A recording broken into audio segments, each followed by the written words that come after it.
አሁንም ድረስ ውዳሴ ማርያምን ያላቋረጠ ሰው አለ። አሁንም ጠበል ያላቋረጠ ሰው አለ። አሁንም ንስሐ መግባት ያላቋረጠ ሰው አለ። አሁንም ስግደት ያላቋረጠ ሰው አለ። ግን ያልተላቀቅንበት ብዙ ኃጢአት ሁላችንም አለብን። የኃጢአት ሱስ ያለብን ማለት ነው። ድንግልም በቃል ኪዳኗ ይበቃሻል፣ ይበቃሃል ብላን በአማላጅነቷ እሷ ለምና የሚቀርባት ነገር የለምና የእናት ልመና ፊት አያስመልስ አንገት አያስቀልስ ስለሆነ በቃል ኪዳኗ እንድትታደገን የእመቤታችን ምልጃዋ አይለየን። ሁላችንም እግዚአብሔር አምላክ ፈቅዶልን በበጎ ጎዳና እንድንጓዝ የእመቤታችን ምልጃ አይለየን። የክርስትና አገልግሎት የክርስትና ሃይማኖት የቅድስና ሃይማኖት ነው። የሾህ ሃይማኖት አይደለም። ከጫት ከሲጋራ ብቻ መላቅ ማለት አይደለም። እኛ መልካም ወጣት እንደዛ ብቻ አይደለም፣ ቅዱሳን መሆን ጭምር ነው። ስለዚህ አይደለም ጫት፣ አይደለም ሲጋራ፣ አይደለም ሱስ፣ አይደለም ሐሜት፣ ከዛ ተላቆ ጥሩ ስነ ምግባር ፐርሰናሊቲ ያለው ይቅርና ቅዱስ የሆነ ሰው መሆን፣ ሱታፊ አምላክ ያለው የቅድስና ሕይወት መኖር፣ ይህን መሰረት ያደረገ ነውና እግዚአብሔር አምላክ እሱ እንድንመስል እሱ ይርዳን።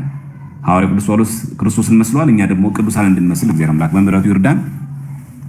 ዛሬ እንጀምራለን። አሁንም ነግረን ትናንትና ካቆምንበት ምናልባት ያለፋችሁ ሰዎች ካላችሁ አንድ እድል አድቫንስ ለመስጠት ኦርቶዶክሳዊ የነገረ ድነት ትምህርት ከምን እንደሚጀምር ትናንትና አንስተን ነበር። ላለፋችሁ ልጆች አሁን የመጨረሻ ዛሬ አንድ ክለሳ አድርገን ከዛ ወደሚቀጥለው ነጥብ እንሄዳለን ማለት ነው። ሪከርድ የምታደርጉ ሰዎች ሪከርድ አድርጉ። ይበልጥ ግን ደግሞ በማስታወሻችሁ መጽሐፎቹ ሲጠቀሱ ገጹ ሲታይ በሚገባ ማስታወሻ እየያዛችሁ ለመከታተል ሞክሩ ማለት ነው።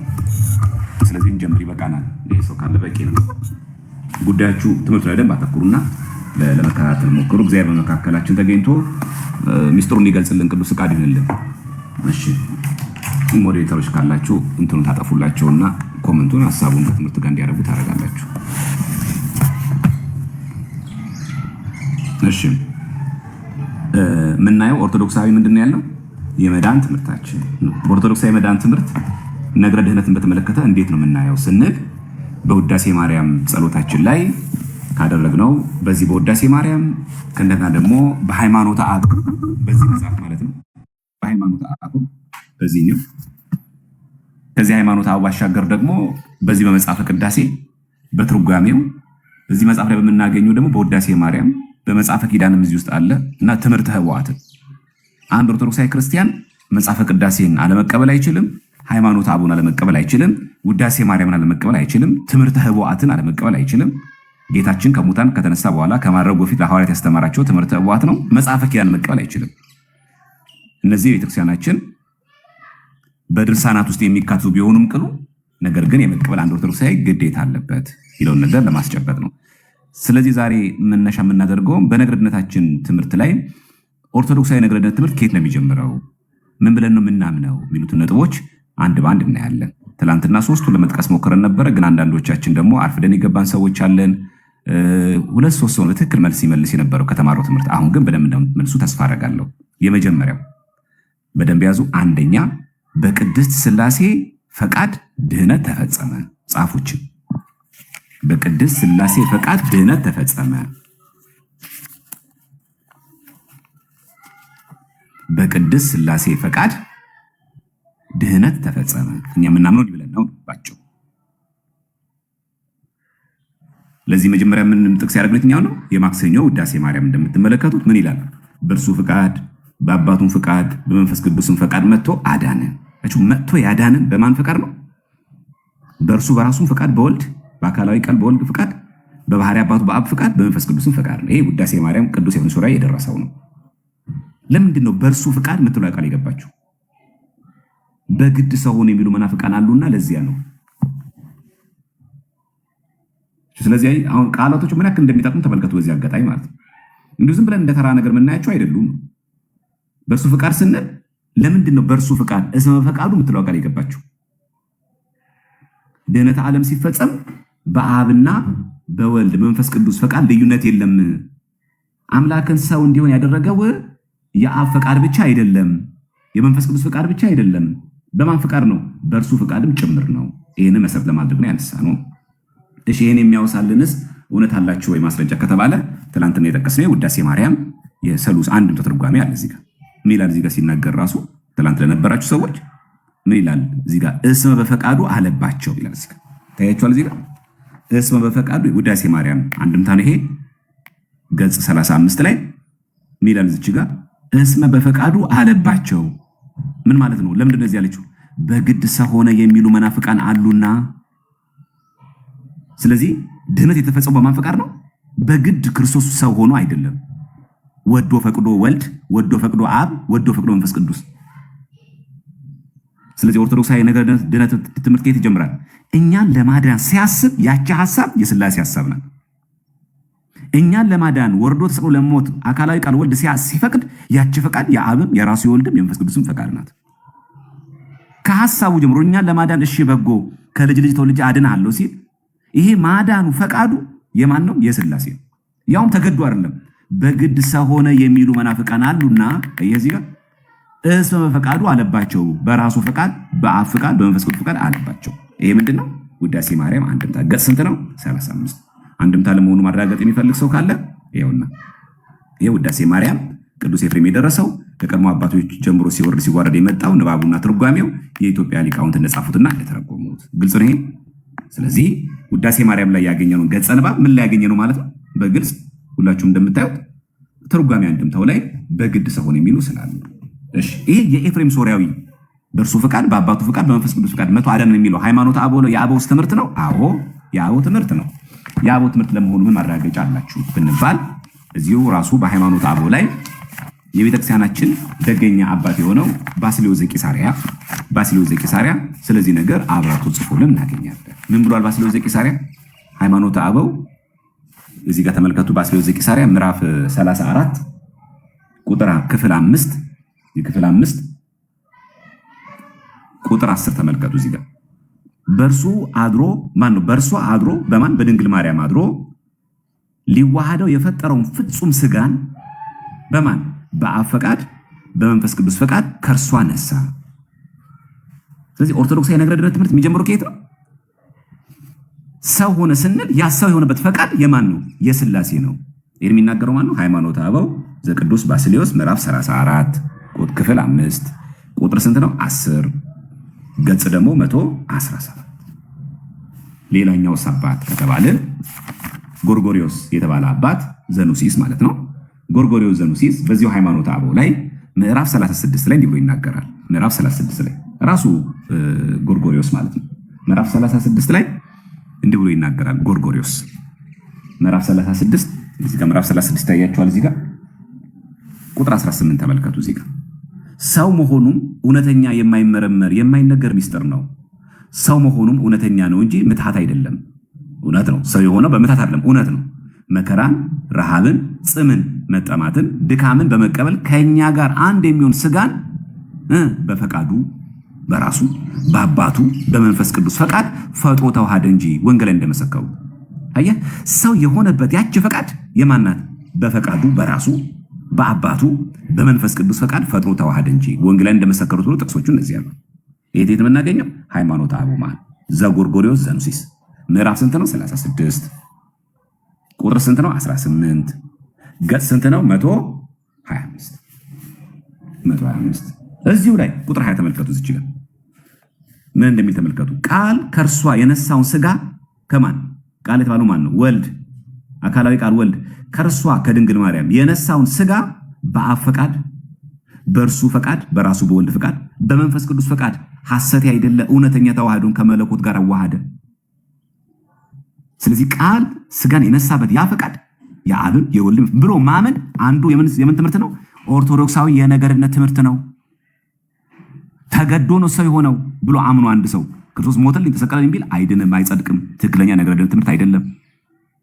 ክርስቶስ ሰው የሆነው በአብ ፈቃድ ብቻ ነው፣ በመንፈስ ቅዱስ ፈቃድ ነው። እሱ ግን ፈቅዶ አይደለም ካለም ይሄም ኑፋቄ ነው። ስለዚህ ክርስቶስ ስጋን ነሳ። አዎ በተለየ አካሉ እሱ ብቻ ስጋ የነሳው። ይሄ ስጋ የነሳበት ፈቃድ ግን የማን ፈቃድ ነው? የሶስቱም ፈቃድ ነው። የአብም የወልድም የመንፈስ ቅዱስም ፈቃድ ነው።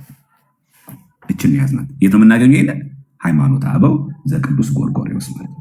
እሺ ዮሐንስ አፈወርቅ ደግሞ እንመልከት። ለምን ጥቅሶቹ በጣም በዛ ሲሉና ማስረጃዎቹ ሲበዙ ነገሩ ይጎለብታል አይሻልም?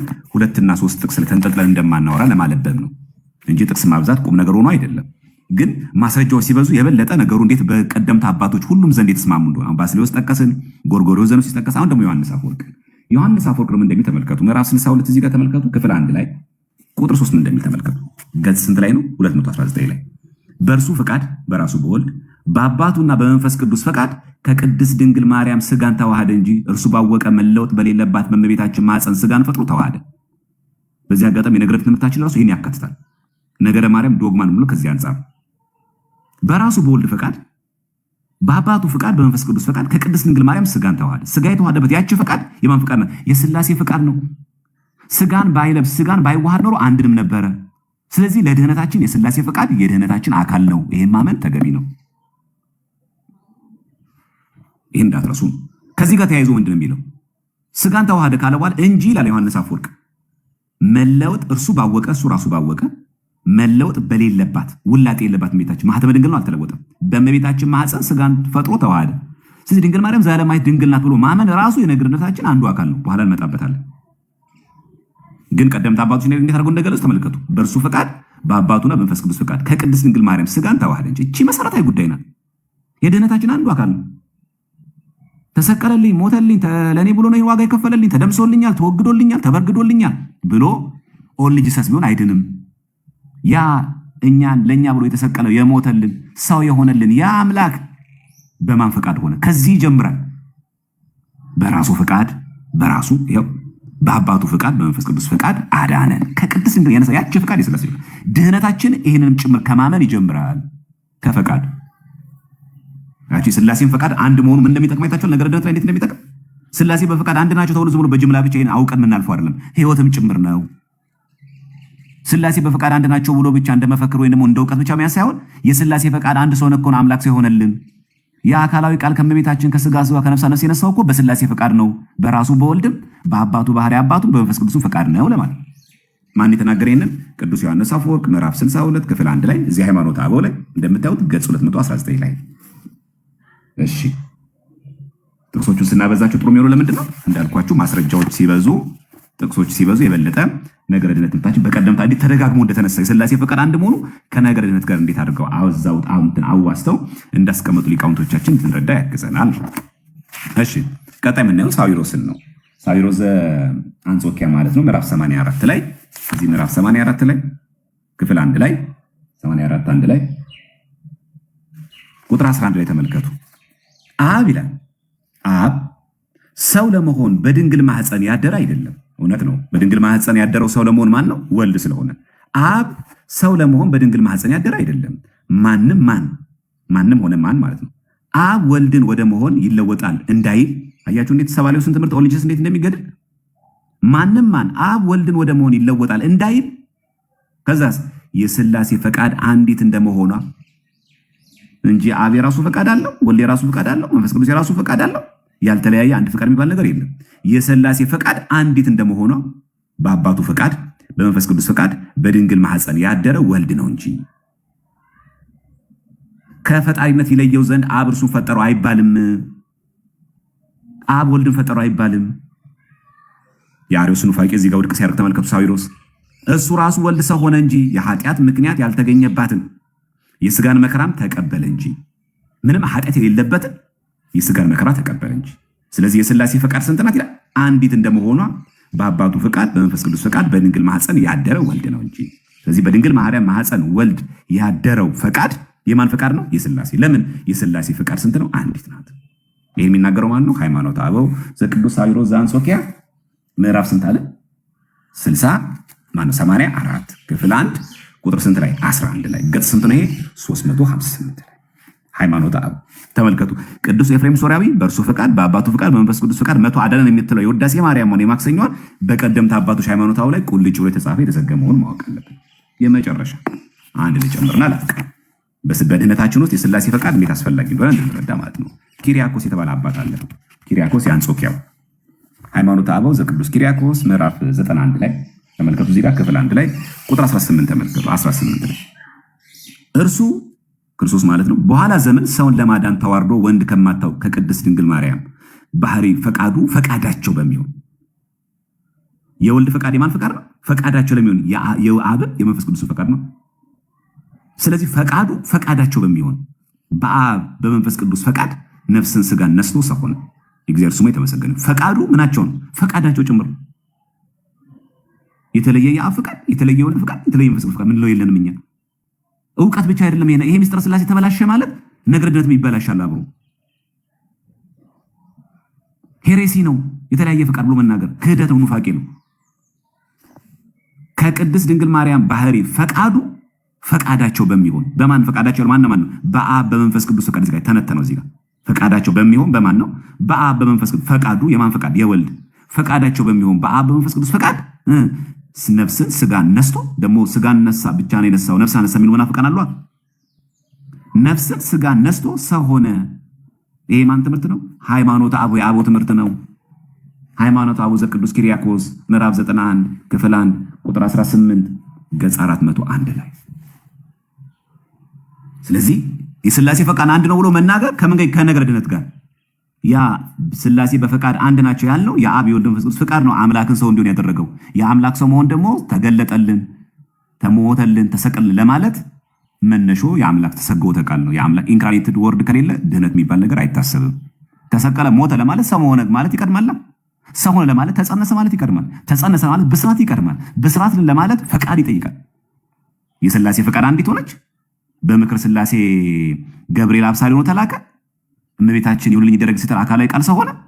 ከዛ ተጸነሰ፣ ተወለደ፣ በየጥቂቱ አደገ። አያችሁ መዋዕለ ሥጋዌው ላይ ሕሙማነ ሥጋን በተአምራቱ ሕሙማነ ነፍስን በትምህርቱ እየፈወሰ በመስቀል ሞቱ፣ ተሰቅሎ ሞቶ ሞትን ድል አድርጎ ተነስቶ አርጎ ከነገሩ ዳግም ለፍርድ ደግሞ ይመጣል። ነገር ድነት ማለት ይሄን ሁሉ ያካትታል። ከፈቃድ ይጀምራል። ሰው ለመሆን እሺ በጎ ብሎ ሥላሴ ሲፈቅድ እንዴት አድርጎ እንዲሁ ፈቀደ? ወዶን ማለት ነው። እግዚአብሔር አለ የሚለው ወንጌል ላይ አንድያ ልጁን እስኪሰጥ ድረስ ዓለሙን እንዲሁ ወዷል። ሰጪው ማን ነው? አብ። አብ ሰጠ ስንል ማንኛን ሰጠው? አንድያ ልጁን። አንደኛ ልጁ አይልም፣ አንድያ። ተቀዳሚ ተከታይ የለውማ። አንደኛ ካለ ሁለተኛ ሶስተኛ አለ ማለት። አንድያ ካለ ግን ለእናት ለአባት አንድ የሆነ ልጅ አንድያ ይባል የለ። ቅድመ ዓለም ያለ እናት የተወለደው አንድያ የባህሪ አባቱ የሆነው አባቱ አለው፣ የባህሪ ደግሞ ልጁ ነው። አንድያ ልጁ ያለ እናት ቅድመ ዓለም የወለደው፣ ድህረ ዓለም ደግሞ ያለ አባት ከድንግል ማርያም እንበለ ዘርአ ብእሲ የተወለደ ነው በግብረ መንፈስ ቅዱስ። ግልጽ ነው ሐሳባችን ይሄ። ስለዚህ የሥላሴ ፈቃድ አንዱ ነው ብሎ ማመን የድነታችን አካል ነው። ስለዚህ በቅድስት ሥላሴ ፈቃድ አንደኛው አርጉመንታችን ምንድን ነው? በቅድስት ሥላሴ ፈቃድ ድነታችን ተፈጸመ። ሁለተኛ የትላንትና ነው እየደገምኩ ያለሁት። በተለይ የሥራችሁን ይስጣችሁና ማለት ነው። እያስደገማችሁኝ እንጂ ትላንትና ሄዱን አንስተናል። አሁን ደግሞ ድገመው በሉ እንደ ልማዳችሁ። ሁለተኛ ከሥላሴ ዘንድ እርቅን፣ ፍቅርን፣ አንድነት ተደረገልን። ጻፉ ይህንን። ሁለተኛ ይሄ ሁሉ ማስረጃዎች የትኛውን? የአንደኛውን የሁሉ ጠቀስ ነው። በሥላሴ ፈቃድ ድነታችን ተፈጸመ ለሚለው የውዳሴ ማርያም የማክሰኞ ገጽናው ወስደን ነው ከሃይማኖተ አበው ትምህርት ጋር አብረን ያሰናሰል ነው። አሁን ደግሞ ምንድን የምናደርገው? ሁለተኛው አርጉመንታችን ምንድን ነው? በሥላሴ ፈቃድ ብቻ ሳይሆን ሥላሴ የሰጡን ምንድን ነው? እርቅም የተደረገልን፣ ፍቅርም የተደረገልን፣ አንድነትም የተደረገልን በሥላሴ ነው። ማስረጃችን ምንድን ነው? አሁን የምንጠቅሰው የቤተክርስቲያናችን መጽሐፍ። በዚህ አጋጣሚ ውዳሴ ማርያም ጸሎት ምን ያክል ነገረ ድነት እንዳለው እንድትረዱ ነው። ይሁሉ ማጣቀሰው ከውዳሴ ማርያም ቅዳሴም በቀላሉ እንዳናስበው ነው። ኪዳን በቀላሉ እንዳናስበው ነው። ኪዳን እናንብበው። መጽሐፈ ኪዳን ላይ እንዲህ የሚል ቃል አለ። መጽሐፈ ኪዳን ላይ ሶስተኛ ላይ እዚህ ጋር ንሴል ስለ ከሚለው ካህኑ ላይ እንዲህ የሚል ቃል አለ። በደንብ አድርጋችሁ ስሙ። የማይለወጥ በአንተ ማመን የሰጠህን አቤቱ ይህን ክቡር ምስጋና ሶስተኛ ጊዜ እናቀርብልሃለን። የሞት ማሰሪያ ክህደትን በሃይማኖት ድል እንድንነሳው ያደረክልን፣ ለሚያምኑብህ ቅን ልቦናን የፈጠር ከሰው ወገን አማልክት ይባሉ ዘንድ በመንፈስ የጠላትን ኃይል ሁሉ እንረግጥ ዘንድ የሰጠህን የማይፈታውን እንፈታ ዘንድ። አሁን በደንብ ስሙ። እዚህ ጋር ከአባትህ ዘንድ ከማን ዘንድ? ከአባትህ ዘንድ። የማን አባት? የወልድ።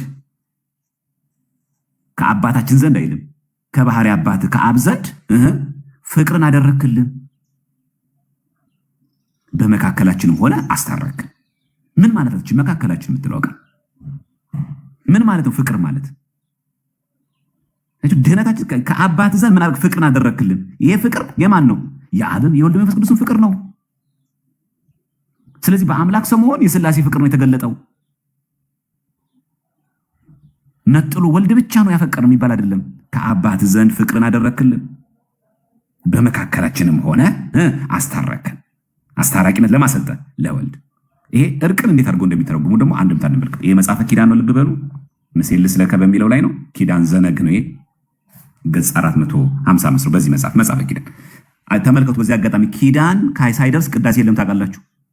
ቅዳሴ ካለ የግድ ኪዳን አለ። ኪዳን ሳይደርስ ቅዳሴ አይቀደስም። ክርስቶስ ከሙታን ከተነሳ በኋላ ከማረጉ በፊት ለደቀ መዛሙርቱ ያስተማራቸው ትምህርት ምን ይባላል? ኪዳን። ይህን አባቶች የሚያደርሱት ነው። በዚህ አጋጣሚ ቀሳውስት ካላችሁ በደንብ ትርጓሜውን ይሁት። ከአባት ዘንድ ፍቅርን አደረክልን በመካከላችንም ሆነ አስታረክን። እችን ትርጓሜ እስቲ እንመለከታት። መጽሐፈ ኪዳን አንድምታ ምን ማለት እንደሆነች ቃሏ ምን ያክል ውስጧ ትልቅ ነገረ ሃይማኖት ሚስጥር እንደያዘች ለመረዳት እንዲያመቸን ቃሏን ቃል በቃል ከትርጓሜ አንድምታው እንመልከት። የዚህ የመጽሐፈ ኪዳን አንድምታ እዚሁ መጽሐፈ ቅዳሴ አንድምታ ላይ እናገኘዋለን። እዚህ ላይ ማለት ነው። መጽሐፈ ቅዳሴ ንባቡ ከቀድሞ አባቶች ሲወርድ የመጣው እዚህ ጋር ተመልከቱ። እሺ ላሳያችሁ። አንድምታዋ ላይ እንዴት አድርገው አበው አባቶቻችን አመስጥረው እንደጻፉልን ማለት ነው። ገጽ 38 ላይ ትገኛለች ትርጓሜዋ። እችኛዋን ቃል ነው ከአባት ዘንድ ምን ተደረገልን? ፍቅርን አደረክልን ካለ በኋላ በመካከላችን መሆን አስታረክን ምትለዋ ይሁት። እዚች ጋር ምን እንደምትል በደንብ ይዋት። ፍቅረ ለነ ሀበ አቡከ ገበርከ። እሺ ወአረቀ ማእከሌነ በመካከላችን ምትለዋ ምን ይላል? አምላክ ወሰብ ሆነ። አይታል? በመካከል የሚለው ቃል መካከለኛ የሚለው ቃል አማላጅ ማለት አይደለም። በመካከል ማለት አምላክ ወሰብ ሆነ ከአባት ጋር ያስታረከን። አስታረከን የሚለው ምን ብሎ ይፈራል? አንድ ያደረከን። ጥቅሱ ምንድን ነው? ጥቅሱ ተመለከቱ። ህሩይ ማእከለ እግዚአብሔር ወሰብ፣ በሰውና በእግዚአብሔር መካከል አንድ አለ፣ እሱ መካከለኛው ማን ነው? ኢየሱስ ክርስቶስ ነው የሚለውን ቃል ጠቀሱ አባቶች። አይታችሁ ለዚህ ጋር ትርጓሜ አንድምታ መጽሐፈ ኪዳን ላይ ምዕራፍ 2 ላይ ገጽ 38 ቁጥር ስንት ላይ ነው? 19 ዝች ጋር ያለች ከላይ። ስለዚህ በመካከላችን የምትለው ቃል መካከል የሚለው ቃል መልጃ ማለት አይደለም። በመካከላችን ማለት አምላክ ወሰብ ማለት በመካከላችን። በማን መካከል? በባህሪ አባት በአብ እና በመንፈስ ቅዱስ። ከዛ ማን አለኛ? ሰዎች እዚህ አንተ መካከላችን ሆንክ። የባህሪ አባት አብ አለ፣ የባህሪ ሕይወት መንፈስ ቅዱስ አለ። እዚህ ደግሞ እኛ ሰዎች አለን። የባህሪ አባት አብና የባህሪ ሕይወት መንፈስ ቅዱስ መለኮት ብቻ ያላቸው ናቸው፣ ስጋን አልተዋህዱም። እኛ ሰዎች ደግሞ መለኮት የለንም፣ ሩቅ በሲ ነን። አንተ ግን እንደ ባህሪ አባትና እንደ ባህሪ ሕይወት እንደ መንፈስ ቅዱስ መለኮትነት አለ፣ እግዚአብሔር ነህ፣ ፈጣሪ ነህ። እንደኛ እንደ ሰዎች ደግሞ ስጋችን ተዋህደሃል። መካከላችን ማለት ይሄ አምላክ ወሰብ ሆንክ፣ ፍጹም አምላክ ፍጹም ሰው ሆንክ። አይቹ ትርጓሜውን እዚህ ጋር እንዴት እንደተያዘ ማእከሌነ የሚለውን ቃል ምን ብሎ ይተረጓል? አምላክ ወሰብ። የዘማርያም ትርጉም አይደለም ይሄ፣ ትርጓሜ አንድምታው ነው ራሱ። በመካከል አምላክ ወሰብ ሆነ ከአባት ጋር ያስታረከን። ያስታረከን ሲልስ አንድ ያደረከን። ጥል ነበራ ያማለድከን አይልም፣ አማላጅ ሆንከን አይልም። አንድ ያደረከን፣ ተለያይተን ነበር ነው። አንተ ልዩነቱን አጠፋህና ምን አረከን? አንድ ያደረከን። ከማን? ከባህሪ አባት ከአብ፣ ከራስ ከወልድ ጋር፣ ከስግው ቃል፣ ከእንደገና እስከ መንፈስ ቅዱስ ጋር አንድ ያደረከን ማለት ነው። በደንብ አስቡት። እዚህ ጋር በመካከላችንም አምላክ ወሰብ ማለት መካከለኛ ማለት ነው። ለዚህ ነው አባቶቻችን እችን ጥቅስ ከጠቀሱ በኋላ ምን አያያዙ? ጥቅስ ይልና ለዚህ ንግግራቸው ጥቅሱ ምንድን ነው? ህሩይ ማእከለ እግዚአብሔር ወሰብ፣ በሰውና በእግዚአብሔር መካከል አንድ አለ፣ መካከለኛ እርሱ ነው የሚለው ቃል ትርጓሜው ይሄ ነው። መካከለኛ ማለት አምላክ ወሰብ። እዚህ ጋር እግዚአብሔር አብ አለ፣ እግዚአብሔር መንፈስ ቅዱስ አለ፣ እዚህ ጋር ሰዎች አለን። እግዚአብሔር አብና እግዚአብሔር መንፈስ ቅዱስ መለኮትነት ብቻ ያላቸው ስጋን ያልተዋሃዱ ናቸው። እኛ ሰዎች ደግሞ መለኮትነት የሌለን ሰው ነን፣ ሩቅ በሲ ነን። አንተ ግን ወልድ ኢየሱስ ክርስቶስ ስግው ቃል ግን ፍጹም አምላክ ፍጹም ሰው ሆነ። እንደ ባህሪ አባት እንደ አብ እንደ ባህሪ ሕይወት መንፈስ ቅዱስ ፍጹም አምላክ ፈጣሪ እግዚአብሔር ነህ። እንደኛ ደግሞ ፍጹም ሰው ነህ፣ ማእከሌነ መካከለኛ አምላክ ወሰብ ነህ። የሚያደርጉትን አያውቁም ነው ይቅር በላችሁ ብለን አስታረከን። እርቁ ምን አመጣ? አንድ አደረከን። ይሄው አይ በመካከል የምትለው ቃል ሥላሴን ለማስገባት ነው። ታውቃላችሁ እዚህ ጋር የባህሪ አባቱ አብ አለ፣ የባህሪ ሕይወት መንፈስ ቅዱስ አለ። እዚህኛ ደግሞ ሩቅ ብእሲ አለ። መካከል ሆነ ማን? ስግው ቃል ኢየሱስ ክርስቶስ።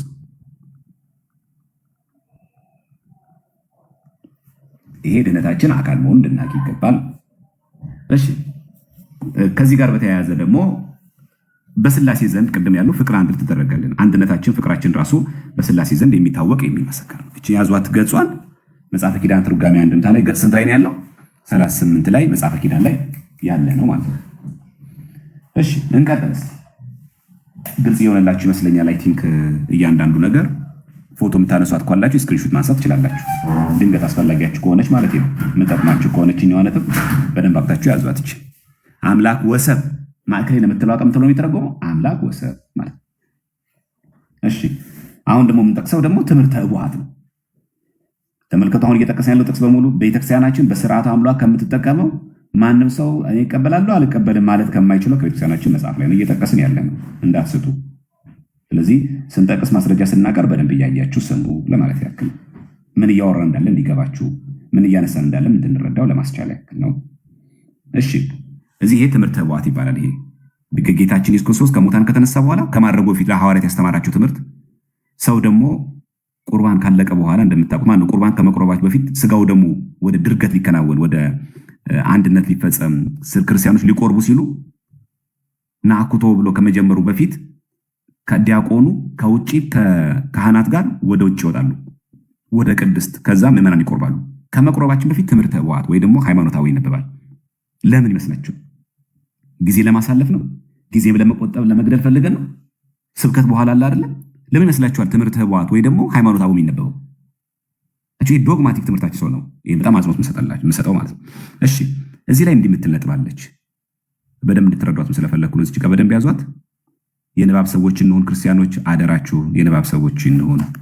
ያለ ንባብ ምንም ስለ ቤተክርስቲያናችን ማወቅ መረዳት ያስቸግራል። በደንብ ንባብ ሰዎች ሁኑ፣ አደራ። ይሄ የሁል ጊዜ ማሳሰቢያ ነው፣ አደራ።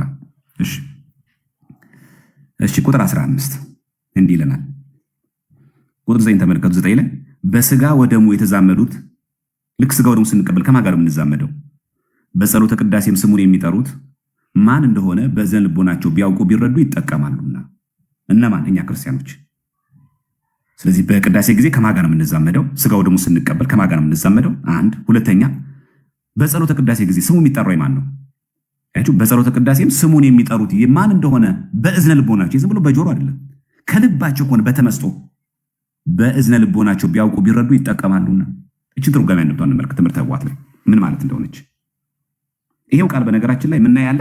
እቺው ቃል ምን ላይ ያለች? ሃይማኖተ አበው እዚህ ላይ ያለች እቺው ቃል ምን ላይ? እልመስዋዕጊያ በምትል ክፍል ላይ ያለች። እንያት እስቲ እቺው ቃል ሃይማኖተ አበው ላይ ቃል በቃል መጻፏል ማለት ነው። እልመስዋዕጊያ የምትባል የሐዋርያት ትምህርት ላይ እቺኛዋ ቃል እናገኛታለን ማለት ተመልከቷት። እዚች ጋር እልመስዋዕጊያ ሃይማኖተ አበው ምዕራፍ 5 ቁጥር ስንት ላይ? 9 ላይ በስጋ ወደሙ የተዛመዱት በጸሎተ ቅዳሴም ስሙን የሚጠሩት ማን እንደሆነ በእዝነ ልቦናቸው ቢያውቁ ቢረዱ ይጠቀማሉና አይደል? እዚህ ነው እልመስዋዕጊያ። በተመሳሳይ ትምህርተ ኅቡዓት እንደዚህ ይሄው በስጋ ወደሙ የተዛመዱት በጸሎተ ቅዳሴም ስሙን የሚጠሩት ማን እንደሆነ በእዝነ ልቦናቸው ቢያውቁ ቢረዱ ይጠቀማሉና። ይሄው ትምህርተ ኅቡዓት ያለው እዚህ ሃይማኖተ አበው ላይ ያለው ቃል በቃል ወርድ ባይወርድ አለ ማለት ጭራሽ እዚህ እንደውም ራሱ ከነጥቅሱ ያስቀምጣል። ሉቃስ 22:19 እስከ 20፣ አንደኛ ቆሮንቶስ 11:23 እስከ 27 ድረስ ይጠቅሳል ማለት ግልጽ ነው ሐሳቡ። ስለዚህ እዚህ ትምህርተ ኅቡዓት ላይ ያለው ሐሳብ ሃይማኖተ አበው ላይ ያለው ጭምር ነው። ስለዚህ በቅዳሴ ጊዜ ስሙን የምንጠራው ማንን ነው? ግልጽ ነው። እሺ ይሄ ብቻ አይደለም። በቅዳሴ ጊዜ ስሙን የሱ መጥራታችን ብቻ ሳይሆን ከማን ጋር ነው የምንዛመደው? ይህንንም የቤተክርስቲያናችን ትርጓሜ አንድምታ ትምህርተ ኅቡዓትን እንመልከት። ከትማውን ጥቅስ ያገኘው ትምህርተ ኅቡዓት ላይ ስለሆነ የትምህርተ ኅቡዓትን አንድ ትርጓሜ እንመልከት። ቃል በቃል እንደሚለን ማለት በደንብ ያዙ አደራችሁን። ገጽ 21 ላይ ልወስዳችሁ ነው። አሁን ገጽ 21 ላይ እንደዚህ ይላል። አሁን በደንብ ስሙ። ስጋውን ደሙን በመቀበል ጊዜ ስንቀበል ማለት ነው ማንን እንድትዛመዱ ታውቁ ዘንድ የማንን ስጋ ተቀብላችሁ ከማን ጋር ትዛመዳላችሁ ብሎ ይጠይቃችኋል። ካህኑ ማለት ነው እኛን ቆራቢያንን ምዕመናን እየሰማችሁ ነው እንደማለት ነው። የማንን ስጋ ነው የምትቀበሉት? እሺ ከተቀበላችሁ በኋላ ከማን ጋር ነው የምትዛመዱት ብሎ ይጠይቃችኋል። ያወቁ የተማሩ ክርስቲያኖች ምን ብሎ ይመልሱለታል? ከሶስቱ አካላት አንዱ አካል ተለይቶ 5500 ዘመን ሲፈጸም ወደዚህ ዓለም መጥቶ ባህሪያችንን ባህሪ አካላችንን አካል አድርጎ ስጋውን ቆርሶ ደሙን አፍሶ ሰጥቶን ያንን ተቀብለን፣ ስለዚህ የምንቀበለው የማንን ነው? የሶስቱን አካላት ስጋና ደም አይደለም። ያወቁ እንደሆነ ክርስቲያኖቹ ምን ብሎ ይመልሳሉ ለካህኑ?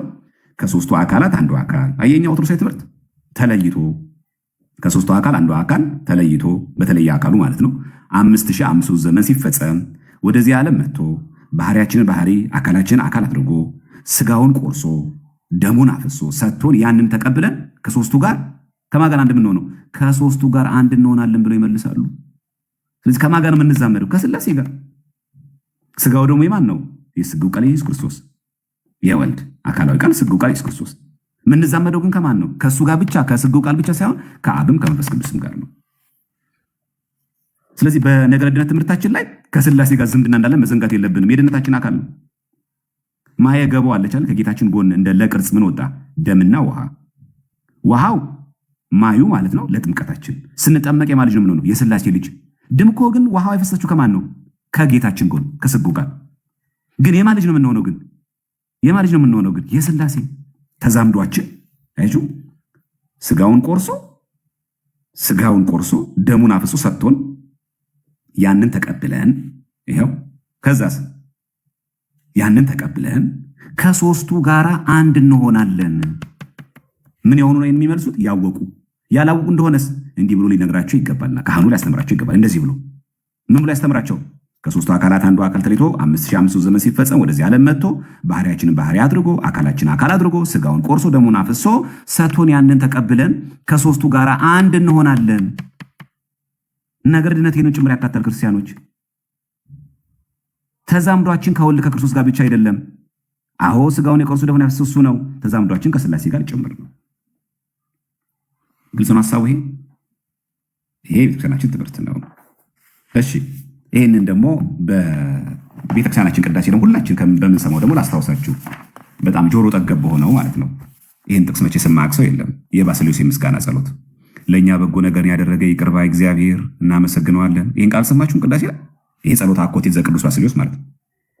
ይሄ ውዳሴ አምላክ አይደለም፣ መዝገበ ጸሎት ላይ ያለው አይደለም። ይሄ መጽሐፈ ሥርዓተ ቅዳሴ ላይ ያለው ጸሎት አኮቴት ዘቅዱስ ባስልዮስ የሚባለው እዛ ላይ ይላል የምስጋና የቅዱስ ባስልዮስ የምስጋና ጸሎት ማለት ነው። ለእኛ በጎ ነገርን ያደረገ ይቅር ባይ እግዚአብሔርን እናመሰግነዋለን ካለ በኋላ ይላል ይቅር ባይ የጌታችን የአምላካችንና የመድኃኒታችን የኢየሱስ ክርስቶስ አባት ማን ነው? እሱ አብ ሰውሮናልና ረድቶናልና ጠብቆ አቅርቦናልና ወደ እርሱም ተቀብሎናልና አጽንቶ ጠብቆናልና እስከዚህም ሰዓት አድርሶናልና። ይህ ቅዳሴ ላይ ለምን ይቃል? ምን ማለት ነው?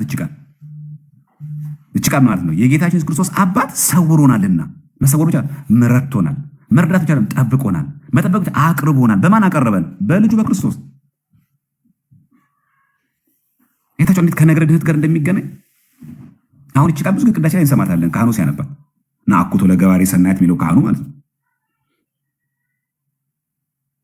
ለእኛ በጎ ነገርን ያደረገ ይቅር ባይ እግዚአብሔርን እናመሰግነዋለን። ይቅር ባይ የጌታችን የአምላካችንና የመድኃኒታችን ኢየሱስ ክርስቶስ አባት ሰውሮናልና፣ ረድቶናልና፣ ጠብቆ አቅርቦናልና፣ ወደ እርሱም ተቀብሎናልና፣ አጽንቶ ጠብቆናልና፣ እስከዚችም ሰዓት አድርሶናልና። የማን አባት? የጌታችን የአምላካችንና የጌታችን የአምላካችንና የመድኃኒታችን ኢየሱስ ክርስቶስ አባት። አይ ነገረ ድነት ምናክል እዚህ ጋር አስፈላጊ እንደሆነ ጠብቆናል፣ ራሱ ረድቶናል፣ አቅርቦናልም። ይህን ትርጓሜ እንደምታ እንመልከት። የግል ትርጓሜ እንዳይመስል እችኛዋ ገጸ ንባብ የእኛ መተርጓማን ገጸ አባሮታ የሚገኘው ቃሉ የቅዱስ ባስልዮስ የምስጋና ጸሎት። ልብ በሉ። ይሄ ምንጭ የምናደርገው መጽሐፈ ቅዳሴ የት የታተመ ነው? እችንም እንዳትረሷል። እቺ መጽሐፈ ስናነባት እችን ስናጣቅሳት እችን እንዳትዘነጉብኝ አደራ። መጽሐፈ ቅዳሴ ጉልህ ተብሎ በግዕዝና በአማርኛ ከነምልክቱ አሳታሚ ማን ነው? ትንሣኤ ማተሚያ ድርጅት፣ የኢትዮጵያ ኦርቶዶክስ ተዋሕዶ ቤተክርስቲያን ውስጥ የሚተዳደር ማተሚያ ድርጅት በዛ ያለ ነው። 2010 ዓ.ም የታተመ መጽሐፈ ቅዳሴ ነው። ምንጭ እያደረግን ያለ አንድምታውን እንመልከታል። ገጽ አምሳሌ ያለች እቺው ቃል በቃል ገጽ አምሳሌ ያለች እንዴት አድርጎ የኛ መተርጉማን እቺን ይቅር ባይ የሆነ የጌታችን ኢየሱስ አባት ሰውሮናልና ረድቶናልና የምትለዋን ቃል እንዴት ብሎ እንደተረጎማት ተመልከቱ። ይሄው ጸሎተ አኮቴት ዘቅዱስ ባስልዮስ ነው የሚባለው። ገጽ አምሳሌ ላይ ያለው ይሄ ቃል እንደምታዩት ቁጥር 14 እስከ 15 ተመልከቱ። እንዲህ ይላል። በደንብ ስሙት። ይላል አንድም ይላል ለእኛ በጎውን ነገር ያደረገልን ማን? እግዚአብሔር አብን እናመሰግነዋለን። በልጁ ህልው ሆኖ ያደረገውን የህልውናውን ልጅነትን ስጋውን ደግሞ መስጠቱን ነው። በማን ሁሉ ልጁ ህልው ሆኖ? በልጁ በክርስቶስ ህልው ሆኖ በእኔ አብ እንዳለ እመኑ፣ አብን በእኔ እንዳለ እመኑ እንዳለ ክርስቶስ ራሱ በወንጌል እንደነገረን እስመ ሰወረን ይላል። ከመከራ ሰውሮናልና፣ አንድም በክብር ሰውሮናልና። እሺ እንቀጥል። ወረዳ አነ ከመከራ ሰውሮናልና፣ አቀበን ይላል። ከመከራ ጠብቆናልና። ከዛስ ወአቅረበነ አቀረበን። እችን ተመልከቱ። አንድም ወአቅረበነ የሚለው በልጅነት ወደ እርሱ አቅርቦናልና። የማን ልጆች ነን? የሥላሴ ልጆች። ስለዚህ በልጅነት ወደ ወልድ ብቻ ሳይሆን የቀረብነው ወደ አብ ወደ መንፈስ ቅዱስም ጭምር። አባታችን ሆይ በሰማይ የምትኖር ስንል አባትነት የሥላሴ ምንድን ነው? ለፍጥረቱ ውጫዊ ግብር ነው። ውጫዊ ግብር ነው። ምን ማለት ነው? አባታችን ሆይ ስንል አብንም ወልድም መንፈስ ቅዱስም ለፍጥረቱ አባታችን ነች። በውሳጣዊ ግብር ግን አብ አባት ይባላል። የባህሪ አባት የማን? የወልድ ብቻ። ወልድም የባህሪ ልጅ ይባላል። የማን? የአብ ብቻ። ይሄ ውሳጣዊ ግብር ነው። በውጫዊ ግብር ግን ባለፈው ስለተማማር ማለት ደግሞ ይሄንን በውጫዊ ግብር ግን ሥላሴ አባታችን እንላለን። አለ አይደለም? በዳዊት መዝሙር ላይ በአባቶችም ሲያሳርጉ አሉ አይደለም? በያሬድ ላይ አንተ አቡነ ወአንተ እምነ ይላል። አንተ አባታችን አንተ እናታችን ይላል እግዚአብሔር። እንደ እናት ስለሚንከባከበን እናት ልጇን ትረሳለችን? እኔም ከቶ አልረሳችሁም ስላለን አሁን እዚህ ጋር እንዳትረሱ ወአቅረበን የምትለው ምን ትላለች? በልጅነት ወደ እርሱ አቅርቦናልና። ስለዚህ በልጅነት ወደ እርሱ ስንቀርብ ወደ ማን የቀረብ ነው? ወደ ሥላሴ የቀረብ ነው። ይሄን እንዳንዘነጋ እንዳንረሳ ነው። ግልጽ ነው ሐሳቡ። ይሄንን ከግዝምት እናስገባ። ግልጽ ነው ሐሳቡ። ይሄንን በደንብ ያዙ። ስለዚህ ጠብቆናልና፣ ረድቶናልና፣ ከክፉ ነገር ሁሉ ሰውሮናልና፣ ከዛስ እስከዚህም ሰዓት አድርሶናልና፣ ከዛስ ይቅር ባይ የሆነ የጌታችን የአምላካችን መድኃኒታችን ኢየሱስ ክርስቶስ አባት እግዚአብሔር ሰውሮናልና ጠብቆናልና። ስለዚህ ወአቅረበን ማለት በልጅነት ወደ እርሱ አቅርቦናልና። ስለዚህ የነገረ ድነታችን አንዱ አካል ነው። የቀረብነው ወደ አብም ወደ ወልድም ወደ መንፈስ ቅዱስም ነው። ወተወክፈነ በረድኤት ተቀብሎናልና ማለታችን ነው። ግልጽ ናት እዚህ ጋር።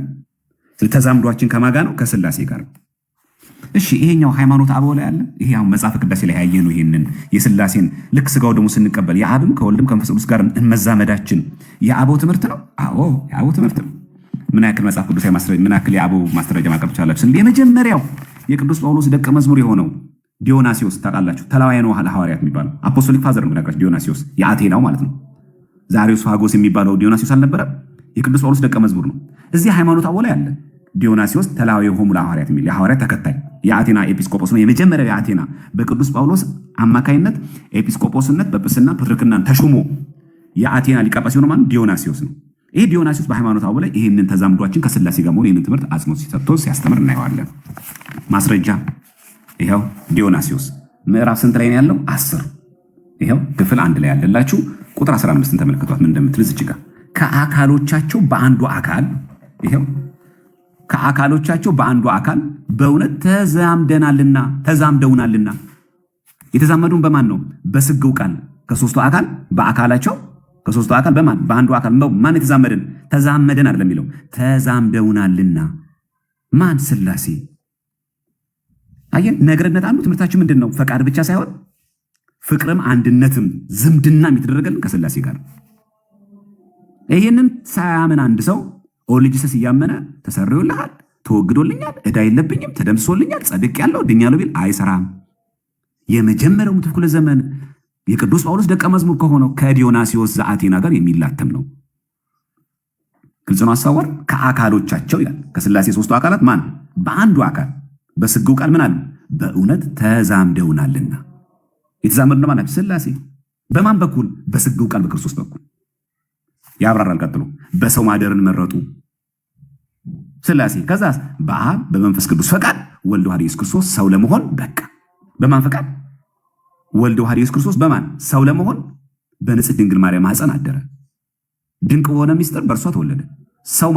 በሰው ማደርን መረጡ በማን? በድንግል ማርያም ሰው የተባለችው እሷ ናት። በእኛ ደግሞ በጸጋ ያድራሉ። በአብ በመንፈስ ቅዱስ ፈቃድ ወልድ ዋሕድ ኢየሱስ ክርስቶስ ሰው ለመሆን በቃ። የሥላሴ ፈቃድ አለ አንድ። ዝምድናው ከማጋ ነው? ከሥላሴ ጋር። በማን በኩል? በስግው ቃል በኩል።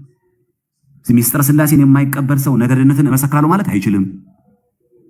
ይሄው ክርስቶስ አንዱ ሰው ሆነልኝ፣ ለእኔ እኮ ተሰቀለልኝ፣ ሞተልኝ ብሎ ያ የተሰቀለልን የሞተልን አካል ክርስቶስ ከማጋን አንድ ያደረገን ከማጋን የተዛመድ ነው? ከሥላሴ ጋር ተዛምደውናል። የዲዮናሲዮስ ትምህርት ነው ይሄ። የመጀመሪያው ምዕተ ክፍለ ዘመን የቅዱስ ጳውሎስ ደቀ መዝሙር ይሄ ሥላሴ አያችሁ ምን ያክል ከነገረ ድነት ጋር እንደሚገናኝ። ሶስተኛ በአምላክ ሰው መሆን፣ በደንብ ያዙ። በአምላክ ሰው መሆን ምስጢረ ሥላሴ ተገለጠ። ይህንን ሳናምን ነገረ ድነት መመስከር አይቻልም። በአምላክ ሰው መሆን ምስጢረ ሥላሴ ተገለጠ። ማስረጃ እዚሁ መጽሐፈ ቅዳሴ ላሳያችሁ። መጽሐፈ ቅዳሴ ብዙ ጊዜ ስለሚነበብ በስርዓት አምልኳችን ላይ ስላለ እንድታውቁ ተመልከቱ። አሁን በቤተክርስቲያናችን የግድ የምንቀበላቸው መጽሐፍቶች ብቻ ምንጭ ማድረገው ሌላውን አልጠቅስም። በዚህ አጋጣሚ የኛ ቤተክርስቲያን በነገረ ድነት ትምህርት ምን ያክል ጥልቅ ቦታ እንደሄደች በዚህ አጋጣሚ እንድትረዱት ነው። እዚች ጋር ስርዓተ ቅዳሴ ላይ በደንብ እንድትረዱ ፈልጎችና ካህኑ ሚያነባታለች። እኔ የምፈልጋት መጨረሻዋን ነው።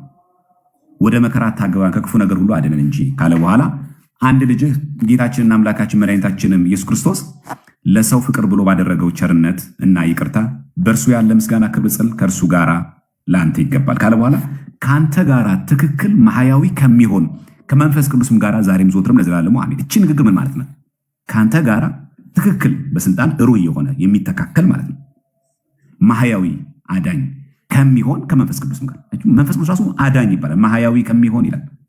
ከመንፈስ ቅዱስም ጋር ዛሬም ዘወትርም ለዘላለሙ አሜን ይላል። ልብ በሉ። አሁን እዚህ ጋር ሶስተኛው አርጉመንታችን ምንድነው? በአምላክ ሰው መሆን ምን ተገለጠ? ሚስጥረ ሥላሴ ተገለጠ። እች ትርጓሜ አንድምታ ላይ እንመልከታት። ይሄ መጽሐፈ ቅዳሴያችን ነው።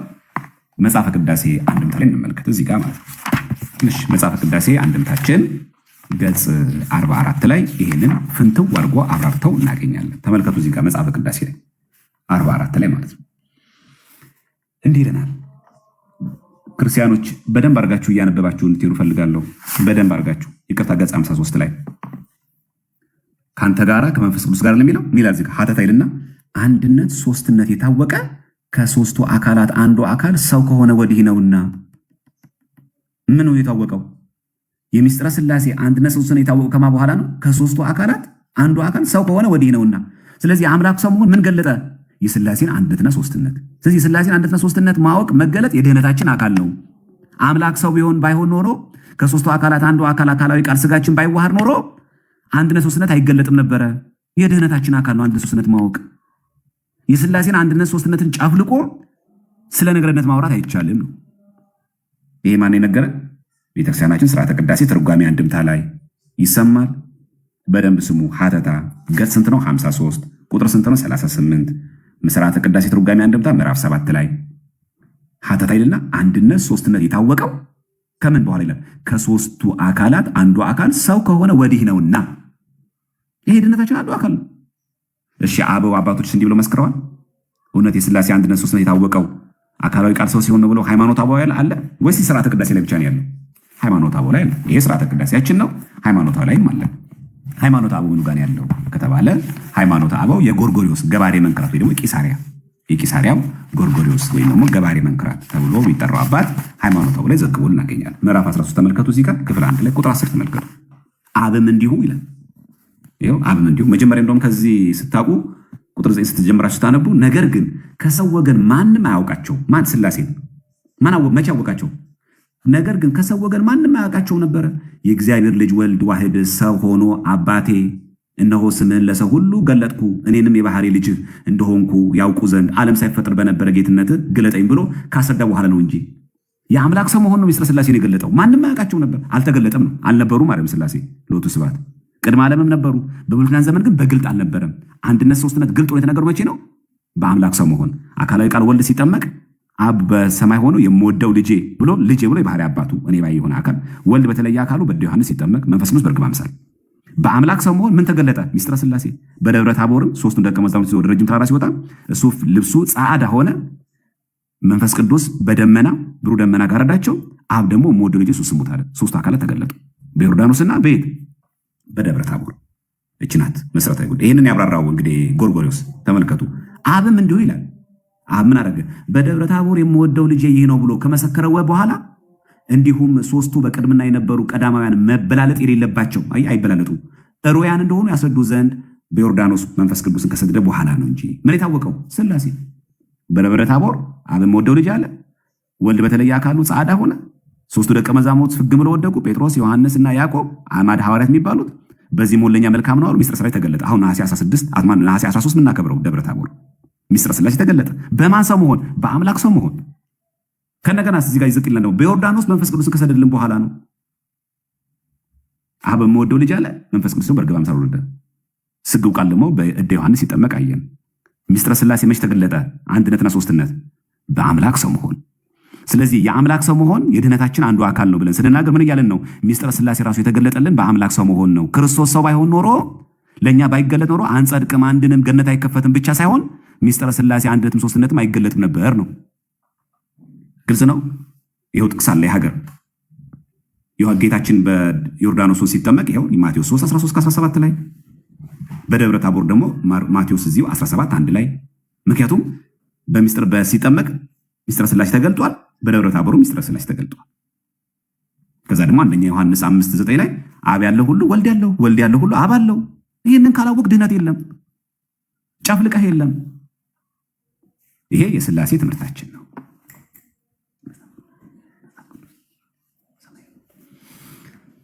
ይሄ መሰረታዊ ጉዳይ። በተለይ ይሄንን ሚስጥረ ሥላሴን በሚገባ ሳይረዳ አንድ ሰው ስለ ነገረ ድህነት አስተምራለሁ ሰብካለሁ ቢል አይችልም። ስለዚህ ለዚህ ነው ጥቅስ የጠቀሱ እዚህ ጋር ስለ ጥምቀቱ እንድናስብ ማቴዎስ 3:13 ተጠቀሰልን። ከዛ ደግሞ ማቴዎስ 17 አንድ ወደ ረጅም ተራራ ይዟቸው እንደወጣ ከዛ አንደኛ ዮሐንስ ደግሞ 5:9 ያለ አይደል? እስቲ እሷን እናንብባት። አንደኛ ዮሐንስ 5:9 እንዴት ብላ ሚስጥረ ሥላሴ እንደምትገልጥ ከመጽሐፍ ቅዱስም ደግሞ እያየን እንሂድ ማለት ነው። አንደኛ ዮሐንስ 5:9 ላይ እንመልከት። አንደኛ ዮሐንስ 5:9 ይኸው ተመልከቱ። እዚህ ጋር የሚመሰክሩ መንፈስና ውሃው ደሙ ሶስት ናቸውና ሶስቱም አንድ ናቸው። ማን ናቸው ነው? ሥላሴ። ይህንን ባለፈው በኢስተርን ኦርቶዶክስ ቸርች የመጽሐፍ ቅዱስ ማብራሪያ ዘወትር ስተዲ ባይብል ነው መጽሐፍ ላይ አሳይቻችሁ ነበር። መንፈስ የተባለው መንፈስ ቅዱስ፣ ውሃው የተባለው አብ፣ ደሙ የተባለው ደግሞ ወልድ መሆኑ ማለት ነው። የሰውን ምስክርነት ብንቀበል የእግዚአብሔር ምስክርነት ከእርሱ ይልቅ ይበልጣል። ስለ ልጁ የመሰከረው የእግዚአብሔር ምስክር ይህ ነውና። ስንት ነው ምስክሮች? ስንት ናቸው? ሶስት ናቸው ይለናል። ይህንን የኢስተርን ኦርቶዶክስ የመጽሐፍ ማብራሪያ ብትመለከቱ ሌላ ጊዜ ከፈለጋችሁ መጽሐፍ ማሳያችኋለሁ። የሥላሴ አንዱ መገለጫ። ለዛ ነው እዚህ ጋር ሃይማኖት አብላይ ጎርጎሮስ የጠቀሰው። እዚህ ጋር የታችኋል። አንደኛ ዮሐንስ 5:9-10 የጠቀሰው። ከዛ ሁለተኛ ጴጥሮስ ደግሞ 1:16 ላይ እንደምታውቁት ሁላችሁ ምን ብሎ ነግሮናል? በዛ በደብረ ታቦር ሳለን አይደል ያለው? በቅዱሱ ተራራ ነው ያለው። ተራራውን ቅዱስ ሉት። እዚህ ሚስጥረ ሥላሴ ራሱ የተገለጠው በአምላክ ሰው መሆን ነው። ስለዚህ በክርስቶስ ሰው መሆን ኃጢአታችን ተደመሰሰልን፣ ሞታችን ተወገደልን፣ ጥልን በመስቀሉ ገደለ፣ ድህነታችን ታወጀልን፣ የሞት ደብዳቤ ተቀደለ ብቻ ሳይሆን አይታል ብቻ ሳይሆን የአምላክ ሰው መሆን ሚስጥረ ሥላሴ አንድነት ሶስትነት ተገለጠልን። ይሄ የድህነታችን አካል ነው እያልን ነው። ግልጽ ነው። ስንተኛ አርጉመንት ነው? ሶስተኛ፣ አራተኛ ዛሬ የምንቀጥለው ማለት ነው። አራተኛ ማስታወሻ በደንብ ጠጠር ይላል አውቃለሁ፣ ከበድ ይላል ግን ነገረ ድህነታችን የግድ ማወቅ አለብን። የግድ ነው። ክርስቲያኖች ሁል ጊዜ እነሱ እያዋዙን ሁሌ ቅንጭብ ያለ እውቀት እያያዝን በዚህ መንገድ አንዘልቅም። ክርስቲያኖች ሁሌ እነሱ ነገር ይወርውራሉ፣ እኛ ገድል ድርሳን ላይ ምላሽ እንሸጣለን። ኦርቶዶክሳዊ ነገረ ድነት ከየት እንደሚጀምር አናውቀውም። መጽሐፍቶቻችን አናውቅም። ጥቅስ ጠቅሶ ማስታወሻ የያዙ መናገር ተገቢ እንደሆነ እንድታውቁ ነው። ጎርጎርዮስ ነው የጠቀስኩላችሁ፣ ምዕራፍ 13 ነው ያልኳችሁ፣ ክፍል 1 ነው። ቁጥር ስንት ነው የጠቀስኩላችሁ? እዚህ ጋር እንደምታዩት 10 ላይ ቁጥር 10 ላይ እዚህ ጋር አለ። ገጽ ስንት ላይ ነው ያለው? 40። ይህ ምንድነው መጽሐፉ? ሃይማኖተ አበው። ስለዚህም በሚስጥረ ሥላሴ ትምህርታችን ከተበላሸ ሚስጥረ ሥጋ ያለው ትምህርት ማብሮ ይናዳል። በጣም ጥንቃቄ ይፈልጋል ማለት ነው። እሺ አራተኛው በደንብ ያዙ። አራተኛው በሞተ ወልደ እግዚአብሔር በክርስቶስ ሞት ማለት ነው። በሞተ ወልደ እግዚአብሔር ችን ቃል ጻፏት እስቲ፣ የቤተክርስቲያንን ቋንቋ ስለሆነች። በሞተ ወልደ እግዚአብሔር ቤዛነትና አስታራቂነት ድህነታችን ተፈጸመ በሉ። አሁን ለዚህ ማስረጃ ሁሉ እንጠቅሳለን። ለእያንዳንዱ አሁን እያጠቀስ ነው። ከሃይማኖት አበው፣ ከመጽሐፈ ቅዳሴ፣ ከመጽሐፈ ኪዳን፣ ከውዳሴ ማርያም፣ ከመትምህርተ ኅቡዓት ነው የምንጠቅሰው። ከነዛ ነው በሞተ ወልደ እግዚአብሔር ምን አለን? ቤዛነትና አስታራቂነት፣ በክርስቶስ ቤዛነትና አስታራቂነት ድህነታችን ተፈጸመ። ይሄ ራሱ ኦርቶዶክሳዊ ነገር ደም ትምህርት እንዲህ ብለን የምንተረጉመው በሞተ ወልደ እግዚአብሔር አይታችኋል። ከላይ 3 ነገር 4 ነገር አስቀምጠናል። ከላይ እንዳትረሷቸው እነዚህ። ይሄንን ካወቅማ ወደዚህ ምን መጣው? በሞተ ወልደ እግዚአብሔር ቤዛነትና አስታራቂነት ምን ሆነ? ድህነታችን ተፈጸመ። ማስረጃ የዕለት ተዕለት ቅዳሴያችን ላይ ያለውን መጽሐፈ ቅዳሴ ነው አብነትና ምሳሌ የምናደርገው። ቅዳሴያችን ይላል። ይሄን ተመልከቱ እስቲ እንመልከተው። ቅዳሴያችን እዚች ላይ ማለት ነው ገጽ 81 ላይ 194 ተመልከቱ። በለሆሳስ ነው የሚለው ይሄንን ንፍቅ ካህን መዓተ የራቀ ምሕረትም የበዛ እውነተኛ ጻድቅ ሆይ የዘወትር ጸሎታችንና ልመናችንን ተቀበል ካለ በኋላ ንስሐችንን ምን በል ይላል?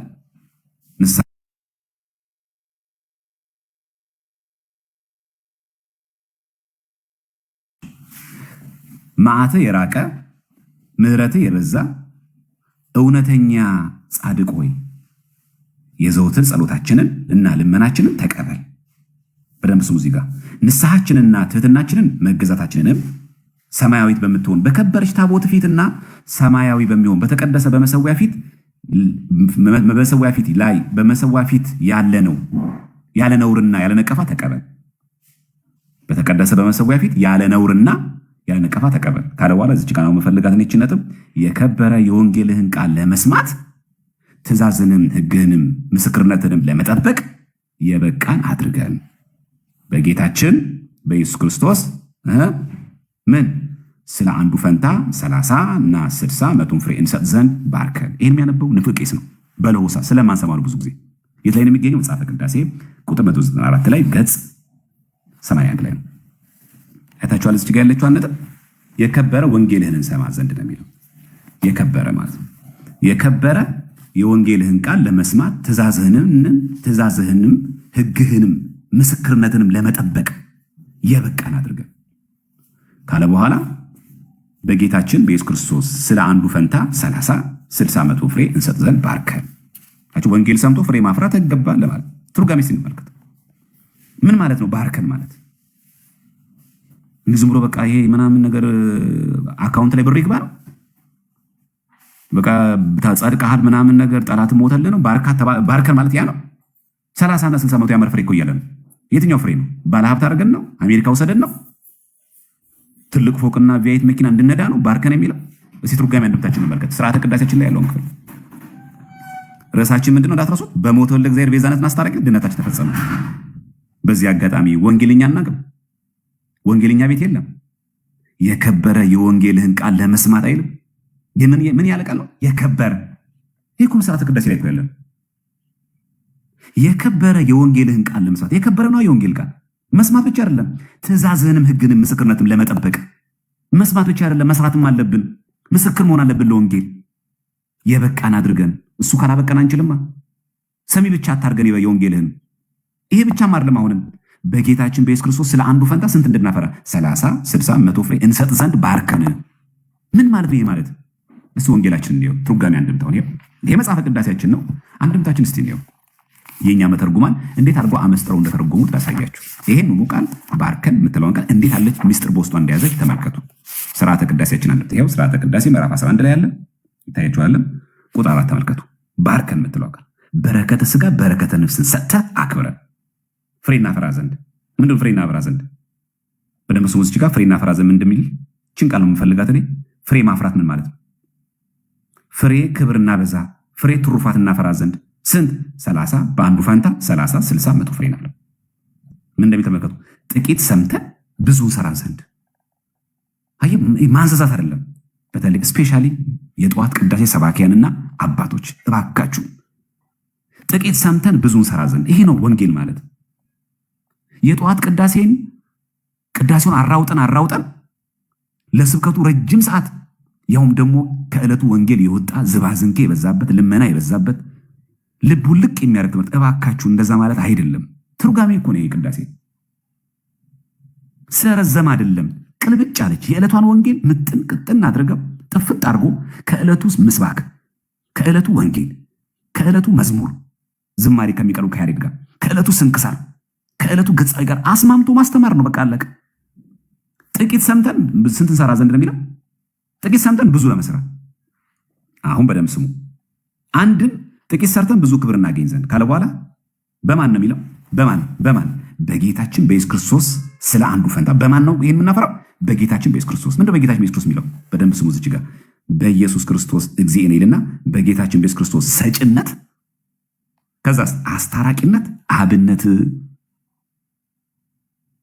እችን በደንብ ያዟት። ሰጪው ማን ነው? እራሱ። አስታራቂነት፣ ስጋው ደግሞ ስንቀበል ከማን እንታረቃለን? ከአብ ጋር፣ ከራሱ ከወልድ ጋር፣ ከመንፈስ ቅዱስ ጋር። አብነት ምን ማለት? ምሳሌ። ክርስቶስ ፍለጋውን ትከተሉ ዘንድ ምሳሌ ትተውላችሁ ሄደ። እሱ ምሳሌ እናደርገው ዘንድ። አይ ነገርነት ማለት ይሄ ነው። ሰጭነት አለው። አይ አማላጅ አይደለም፣ ነቢይ አይደለም፣ ፍጡር ሰጪ ነው። ሰጪ ነው ስትል ግን አስታራቂም ሆነ። አስታራቂ ብቻ አይደለም፣ አብነት ምሳሌ ሆነን እሱ በሰጠን ስለ አንዱ ፈንታ 30 60 መቶ ፍሬ እንድናፈራ እሱ በታረቀን እርቅ። አየ ቤዛነታችን ሕያው ነው፣ እርቁ ሕያው ነው። ዕለተ ዓርብ ብቻ ተከናውኖ በቃ የሚባል አይደለም። ያ ያስታረቀን እርቅ ዛሬ ስለ አንዱ ፈንታ 30 60 መቶ ፍሬ እንድናፈራ። ሶስተኛስ በአብነት ክርስቶስን ምሳሌ አብነት አድርገን በአንዱ ፋንታ 30 60 መቶ ፍሬ እንድናፈራ ማለት ነው። አያችሁ እዚህ ጋር እንዴት ትርጓሜ ያለው እንዴት እንዳስቀምጥ አባቶቻችን። በኢየሱስ በጌታችን በኢየሱስ ክርስቶስ ሰጭነት። ሰጪ ነው እሱ፣ ተማላጅ ነው፣ አቀባይ አይደለም፣ ለማኝ አይደለም፣ አማላጅ አይደለም። ሰጭነት ይሄን ንቅርደው። ታዲያ መስጠት ማለት ምልጃ ማለት አይደለም። ባለፈው ያልነው በአስታራቂነት። እርቅና ምልጃ ይለያያል። እርቅ አንድ የተፈጸመ ማይደገም ነው። የቅዱሳን ምልጃ እኛ የምንጸልየው እርስ በርሳችን ጸሎት ግን ይደጋገማል። የኛ ምልጃ ገነት አላስከፈተም። ሲኦል አልበረበረም፣ ድህነት አልፈጸመም። የክርስቶስ ግን እርቅ ግን አንድ የተፈጸመው ግን ድህነትን ፈጸመ። እኛ አማላጅ ለፍጡር ቢነገር ነው። ክርስቶስ ፈጣሪ ነው። ስናስታርቅ እኛ ገለልተኛ ነን። የብሉይ ኪዳን ካህናትም ሲያስታርቁ እኔንም ይቅር በል ይላሉ። ክርስቶስ ግን እኔንም ይቅር በል አይልም። የሚያደርጉትን ያውቁና ይቅር በላቸው ነው የሚለው። ስለዚህ በእርሱ ሰጭነት፣ አስታራቂነት፣ አብነት አስታራቂነት ሲባል ምልጃን እያለ አይደለም። እሱ በዕለተ ዓርብ በፈጸመው ያቺ እርቅ ድህነት ዛሬም በደል ስንሰራ ኃጢአት ስራ ንስሐ ገብተን ከአብ ጋር የምንታረቀው ማን ነው? በክርስቶስ ሥጋና ደም። ከመንፈስ ቅዱስ ጋር በምን እንታረቃለን? በሥጋው ደሙ። ራሱ ወልድ በምን ይታረቀናል? በቆረሰልን ሥጋ ባፈሰልን ደሙ። አስታራቂነት ቢል ይሄን። እሺ ይሄው ትምህርት እዚሁ መጽሐፈ ቅዳሴ ላይ ያለው በሞተው ለእግዚአብሔር ያገኘነውን ሰጭነት፣ አስታራቂነት፣ ድህነት አለ ሃይማኖት አበው አለ። ስለዚህ ስርዓተ ቅዳሴ ብቻ ሳይሆን ሃይማኖት አበው የአቡን ትምህርት ነው። የቱ ጋር ከተባለ ቄርሎስ ነው ለዛው የምናነሳው። ቄርሎስ በቤተክርስቲያናችን እንደምታውቁት ምን አይነተኛ ሚና እንዳለው ነገረ ተዋህዶ ላይ ሁላችን ስለምናውቀው ማለት ነው። እሺ ቄርሎስ በሃይማኖት አበው ትምህርት ላይ እንዲህ ብሎ ነግሮን እናገኛለን። እሺ ቅዱስ ቄርሎስ ዘእስክንድርያ ማለት ነው። ምዕራፍ 79 ይሄው 79 ክፍል 50 ቁጥር ደግሞ 72 ተመልከቱ። 72 ዛሬስ በምን ስራ በምን ነገር በእግዚአብሔር ፊት ተገለጠ? አምላክ ቃል እንደኛ ሰው ሆኖ በአዲስ ስራ ተገለጠ። ዓለም ሳይፈጠር በደም ስሙ ዓለም ሳይፈጠር ስጋንም ሳይዋሃድ በመለኮቱ በአብ ዘንድ ህልው ሲሆን ዛሬ ስለኛ በእግዚአብሔር ፊት በእኛ ባህሪ በአስታራቂነት ተገለጠ። ክርስቶስ ሰው ሆነ እያልን ነው። በምንድን ነው ሰው የሆነው? ቄርሎስ ነው የሚናገረው። ዛሬ በምን ስራ በምን ነገር በእግዚአብሔር ፊት ተገለጠ? እሱ ስጋው ቃል ነው የተገለጠው። አምላክ ቃል እንደመሆን ተመልከቱ። እዚህ ጋር አምላክ ቃል እንደኛ ሰው ሆኖ በአዲስ ስራ ተገለጠ። ያኔ በረድኤት ነበር ለእነ አብርሃም በሶስት ሰዎች አምሳል ላይ እየተገለጠ፣ ለኢሳያስ በረጅም ተራራ ላይ በረጅም ተራራ ላይ የተገለጠ፣ ለዳንኤል ደግሞ በዘመናት የሸመገለ ሆኖ እየታየው፣ ለኤልያስ ደግሞ በቀጭን ፉጨት፣ በእነዚህ ሁሉ እየተገለጠ ነበር። አሁን ግን በአዲስ ስራ ተገለጠ። ምንድነው አዲስ ስራ? ዓለም ሳይፈጠር ስጋንም ሳይዋሃድ ያኔ ማለት ነው በመለኮቱ በአብ ዘንድ ህልው ሲሆን እሱ ህልውናው ሳይተው ዛሬ በዘመነ ስጋዌ ምን ሆነ? ስለኛ በእግዚአብሔር ፊት በእኛ ባህሪ ሰው ሆኖ ምን ሆነ? በአስታራቂነት ተገለጠ። በአማላጅነት አይደለም፣ በአስታራቂነት። ይሄ ማን የተናገረው? ቄርሎስ። ምን ላይ ነው የምናገኘው? ሃይማኖተ አበው ምዕራፍ ስንት ነው? 79 ቁጥር ስንት ነው? 72 ገጽ ስንት ነው? 331 የተገለጠው ወንድ በአስታራቂነት። አንድም የቀደምት አባቶቻችን ክርስቶስ የተገለጠው በአማላጅነት ነው ሊያማልድ ነው የሚል አንድ ነገር የለም። ሰው ሆኖ ሲገለጥ ነው የተገለጠው፣ በአስታራቂነት ተገለጠ ነው የሚለው። ይህም በደንብ አክተል ልናውቀው ልንገነዘበው ይገባል። በጣም መሰረታዊ ነጥብ ስለሆነች በችኛዋ ነጥብ በደንብ አክቼ ያዝኩ። እሺ ይሄ ቄርሎስ ትምህርት ነው። እሺ ከቄርሎስ ባሻገርስ ጎርጎርዮስ ዘኖሲስ አስተምሯል። ይሄን ጎርጎርዮስ ዘኖሲስ አስተምሯል። ይሄን አዎ ጎርጎርዮስ ዘኖሲስ ይሄን ትምህርት አስተምሯል። ምን ጋር ነው ጎርጎርዮስ ትምህርት ይሄንን ያስተማረው ከተባለ የባስልዮስ ወንድም ደገኛው የባስልዮስ ወንድም የኖሲሱ ኤጲስቆጶስ እንደምትመለከቱት ቅዱስ ጎርጎርዮስ የሰሎሞን መጽሐፍ በተረጎመበት ድርሳኑ ላይ ሃይማኖተ አበው ምዕራፍ 35 ነው የተመለከቱት።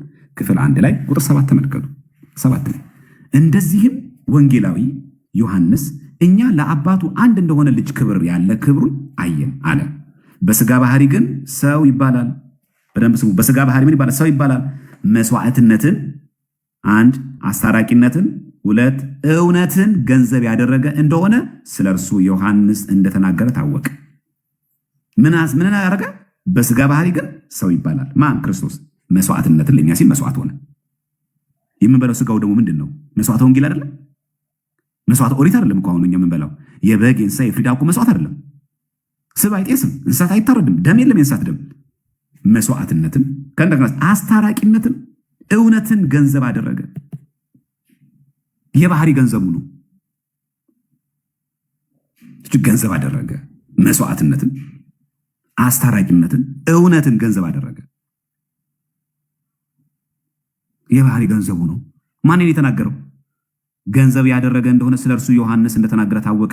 ዮሐንስ 1:1-18 በመጀመሪያ ቃል ነበረ፣ ቃልም በእግዚአብሔር ዘንድ የሚለውን እስከ ቁጥር 18 ድረስ ተመልከት። ለዚህ ምንጭ ያደረጉት ይህንን ነው።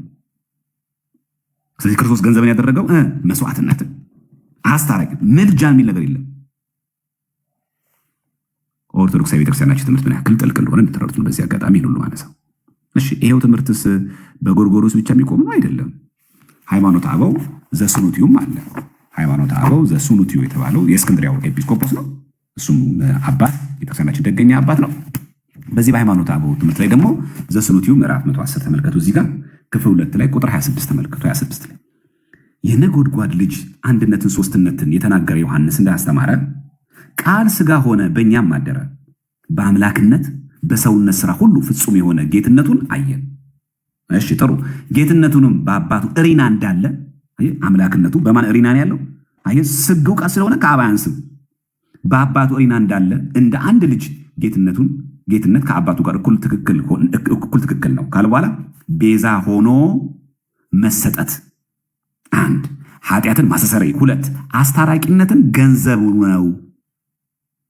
አየህ ገንዘቡ ነው፣ የተሰጠው አይደለም፣ የተቀባ አይደለም፣ የባህሪ ገንዘቡ ነው። አብ ቀብቶት አይደለም። የማን ትምህርት ነው ይሄ? የአበው ስኑቲዩ ገጽ 110 ምዕራፍ 110 ገጽ 510 ላይ ቁጥር 26 ላይ ከአባቱ ጋር ምንድን ነው እኩል ትክክል ነው። ይሄ መጀመሪያ ማወቅ ያስፈልጋል። በሰውነት ሥራ ሁሉ ፍጹም የሆነ ጌትነቱን አየን። ስግው ቃል መሆኑን አወቅን። ከኃጢአት ብቻ በቀር ፍጹም ሰው ሆነን ጌትነቱም በአባቱ እሪና እንዳለ እንደ አንድ ልጅ ጌትነት ከአባቱ ጋር እኩል ትክክል ነው። እዚህ ጋር ይህን ሳንዘነጋ ምን ሆነ? ቤዛነት ስግው ቃል ስለሆነ ስጋን ስለለበሰ በእኛ ታክቶ የእኛን ሞት ሞቶ ቤዛ ማለት ምትክ ማለት ነው። ለአንዱ የሚገባውን አንዱ ዋጋ መክፈል ማለት ነው። ለእኛን ሞት እሱ ወስዶ ማለት ነው። ከአባቱ ጋር እኩል ደግሞ ቤዛነት ካለ በኋላ እንደሚለው ቤዛ ሆኖ መሰጠት፣ ነፍሱን ለወዳጁ ከመስጠት የበለጠ ከዚህ የበለጠ ፍቅር ለማንም የለውም።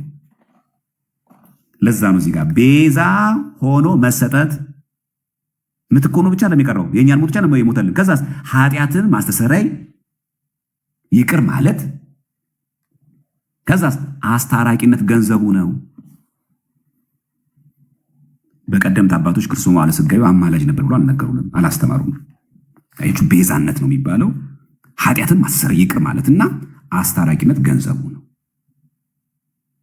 ውዳሴ ማርያም ስላስታውሳችሁ ምን አለ? ውዳሴ ማርያም ላይ ሁላችሁም ከምታውቁት ፈጽሞ አዳነን ወገኖቹም አደረገን ቅድስት ሆይ ለምኝል ይላል። ውዳሴ ማርያም የሐሙስ ላይ የውዳሴ ማርያም ማክሱ አለ። አስታውሳችሁ ከዚህ ከውዳሴ ማርያም ጸሎት ውዳሴ ማርያም መቼስ የማይደግም አለ ብዬ አላምንም ማለት። እስቲ ላስታውሳችሁ ከዚህ ከውዳሴ ማርያም ላይ ማለት ነው እንዴት ባለ ሁኔታ እንደምንተረጎመው ማለት ነው። ፈጽሞ አዳነን ይለናል ደግሞ ውዳሴ ማርያማችን ማለት ነው። ፈጽሞ አዳነን በተለይ ከአዳም ጎን አጽም እንዴት መንሳት መይደንቅ እያለ እየተናገረ ይመጣልና ማለት ነው። እሺ እስቲ ከዚህ ላንሳላችሁ። እሺ ያው ተመልከቱ ውዳሴ እንትን ላይ ማለት ነው የሐሙስ ውዳሴ ማርያም ላይ ያው ከአርብ የሚለው እዚህ ከስር ስላለ ነው እንጂ ከላይ የሐሙሱ ነው። እሺ ከቅድስት ሥላሴ አንዱ ወልድ መዋረዳችን አይቶ አይልም ከሰማያት ሰማያት ወርዶ ባህሪውን ዝቅ አደረገና መጥቶ በድንግል ማህፀን አደረ። ነገም እንደም ውዳሴ ማርያም። ከዛ ምን አለ? ከብቻዋ ከኃጢአት በቀርም እንደኛ ሰው ሆነ፣ ነቢያት ትንቢት እንደተናገሩለት በቤተልሔም ተወለደ። ፈጽሞ አዳነን። አየ እንዴት ያዳነን? ፈጽሞ ጥንቅቅ አድርጎ ያላለቀ ድህነት የለም። ፈጽሞ አዳነን ወገኖቹም አደረገን። የድህነት አንዱ አካል ወገኖቹ ነው። ከዛ ፈጽሞ ወገኖቹ ካደረገን ልጅሽ ቅድስት ሆይ ጸጋውን ክብሩ እንዳይነሳ ለምኝል። ቅድስት ሆይ ለምኝል ምን ማለት ነው? ፈጽሞ አዳነን ማለት ምን ማለት ነው? ወገኖቹ አደረገን ማለት እችን አንድ ብቷን ሲመለከታል የዚች ውዳሴ ማርያም ነው። የዚች ውዳሴ ማርያም ሁላችን ስለምናውቃት ማለት እስቲ ከቤተክርስቲያናችን መጽሐፍቶች መካከል አንዱ የሆነ ውዳሴ ማርያም ስለሆነ ውዳሴ ማርያም ትርጓሜ አንድምታን ሶፍት ኮፒው አለ ኢኦቲሲ ላይብረሪ ላይ። ስለዚህ እናንተ ከሱ ላይ ቴሌግራም ቻናል ነው ከሱ ላይ መውሰድ ትችላላችሁ። ችግር የለም። መቼስ አምጣልኝ አትሉኝም አይደል? እሱ እናንተ ታውቁታላችሁ መቼስ። እሺ ይሄኛው ማለት ነው ቅድም ያሳየኋችሁ መጽሐፍ ይሄ ሶፍት ኮፒው አለ። ውዳሴ ማርያም ምን ሆኖ ይሄ ትርጓሜውና አንድምታው ውዳሴ ማርያም ቅዱስ ኤፍሬም የደረሰው ከቀድሞ አባቶች ሲወርድ የመጣው ንባቡና ትርጓሜው የኢትዮጵያ ሊቃውንት እንደጻፉት እንደተረጎሙት እችናው ማሳያችሁ ማለት ነው። እሺ እዚህ ጋር ምንድነው የፈለግነው ነጥብ? ፈጽሞ አዳነን የምትለው ቃል እንዴት እንደምትተረጎም ያችን ንባቧን እንዴት እንደምትታይ ላሳያችሁ ፈልጌን። ፈጽሞ አዳነን የምትለው ቃል ማለት ነች የሐሙስ ውዳሴ ማርያም ስለሆነች ገጽ 117 ላይ ልውሰዳችሁ። 117 ላይ ነው ያለችው። እሺ ገጽ 117 ላይ ይቅርታ፣ ገጽ 117 እሺ 117 እሺ ተመልከቱ። ዋድ አድሃነነ ወቤዘወነ አዳነን እንደ አምላክነቱ ቤዘወነ እንደ ሰውነቱ።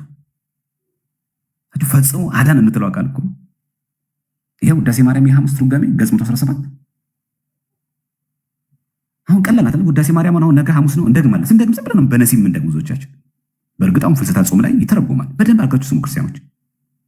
አድሃነን ይልና ገዙ ይላል ወቤዘወነ ይላል። አድሃነን ሲል እንደ አምላክነቱ አዳነን። ስጉ ቃስ ቤዘወነ ሲል እንደ ሰውነቱ። ወረስየነ ህዝበ ዚአሁ ወገኖቹ ያልነበርን እኛን ወገኖቹ አደረገ። የቀድሞ የረድኤት ነው፣ የዛሬ የኩነት ነውና። ትናንት ወገኖቹ አድርጎናል። ህዝቤ ብሏል። ልክ ሳይል ስጋ እንዳለው ግን የምንድን ነው? የረድኤት ነው፣ በረድኤት ነው። የዛሬስ የኩነት ነው። እግዚአብሔር ስሙ የተመሰገነ ይሁን። ወገኖቹ ካደረገን ልጅሽ ጽኔት በድንግልና ጸጋውን ክብሩ እንዳይነሳ ለምኝልን ይላል። ስለዚህ ክርስቶስ አዳነን ወቤዘወነ ስንል ምን ማለት ነው? አምላክ ነው፣ ሰው ነው አይደል? ስግው ቃል ስንል ይሄ ነው። አዳነን እንደ አምላክነቱ፣ ቤዘወነ እንደ ሰውነቱ። ገዱ የተሰቀለው የሞተው በምን ነው? በስጋው አይደል? መለኮት አብሮት ቢሆን የሞተው በምንድን ነው? በመንፈስ ሕያው ነው ማለት በመለኮት ሕያው ነው። በስጋ ገም ይላል ሞተ አይደለ ሐዋርያው። አድሃነን እንደ አምላክነቱ፣ ቤዘወነ እንደ ሰውነቱ። ከዛስ ወረስየነ ህዝበ ዚአሁ ወገኖቹ ያልነበርን እኛን ወገኖቹ አደረገን። በጥንት ዘመን በብሉይ ኪዳን ዘመን የቀድሞ የረድኤት ነው፣ የዛሬ ግን የምንድን ነው? የኩነት ነውና ይኸው የኩነት ነው። በእርግጥ የራሱን ስጋ በላን ደሙን ጠጣን፣ የኩነት ነው። ወገኖቹ አደረገን፣ ተዛመድን። ስጋዬን ብላ ደሜን ጠጣ፣ እኔ ከሱ ጋር እኖራለሁ እሱ ከኔ ጋር ይሆናል ብሎ አተዛመድን ከሱ ጋር። ብቻም በውዳሴ ማርያም አይታችኋል። የማክሰኞ ምን ያክል ሚስጥር እንዳላት ውስጧ አዳነነ ወቤዘወነ ሲል ማለት። እሺ የእሑድ ደግሞ ውዳሴ ማርያም አለች። ወይዘሪ ዘርፌ ስትሞረጨቅ ስታንቦራጭቅ የነበረው ማለት ለአዲስ ኪዳን ማስታራቂ የሆነ የሌለም ውዳሴ ማርያም የሰንበተ ክርስቲያን ለአዲስ ኪዳን አስታራቂ የሆነ ካልዋልም ይላል በከበረ ደሙ ፈሳሽነት ወይም መፍሰስ ያመኑትን ንጹሐን የሆኑትን ወገኖችን አነጻቸው። ቅድስት ወይ ለምን ይል የውዳሴ ማርያም የእሑድ ቀን ማለት በሰንበተ ክርስቲያን። እችን ተመልከቱ። ወኮነ አራቂ የምትለው ምን ማለት ነው? ተመልከቱ። ገጽ 154 ላይ እዚህ አንድምታዋ ላይ ለአዲስ ኪዳን አስታራቂ የሆነ ለአዲስ ኪዳን አስታራቂ የሚሆን አይደለም የሚለው የሆነ ኦልሬዲ ድህነቱ ተፈጽሟል።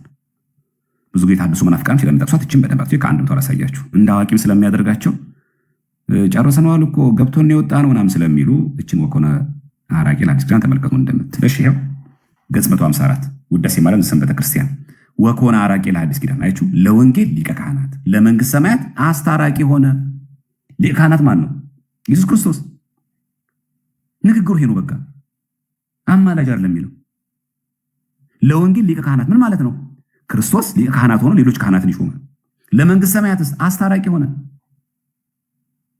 ሐዲስ ወንጌል ተብሎ ብሉይ ኪዳን ኦሪት አይችሁ። ሐዲስ ኪዳን ወንጌል ትባላለች። ብሉይ ኪዳንስ ኦሪት። ሐዲስ ኪዳን መንግስት ሰማያት፣ ብሉይ ኪዳን ምድረ ርስት።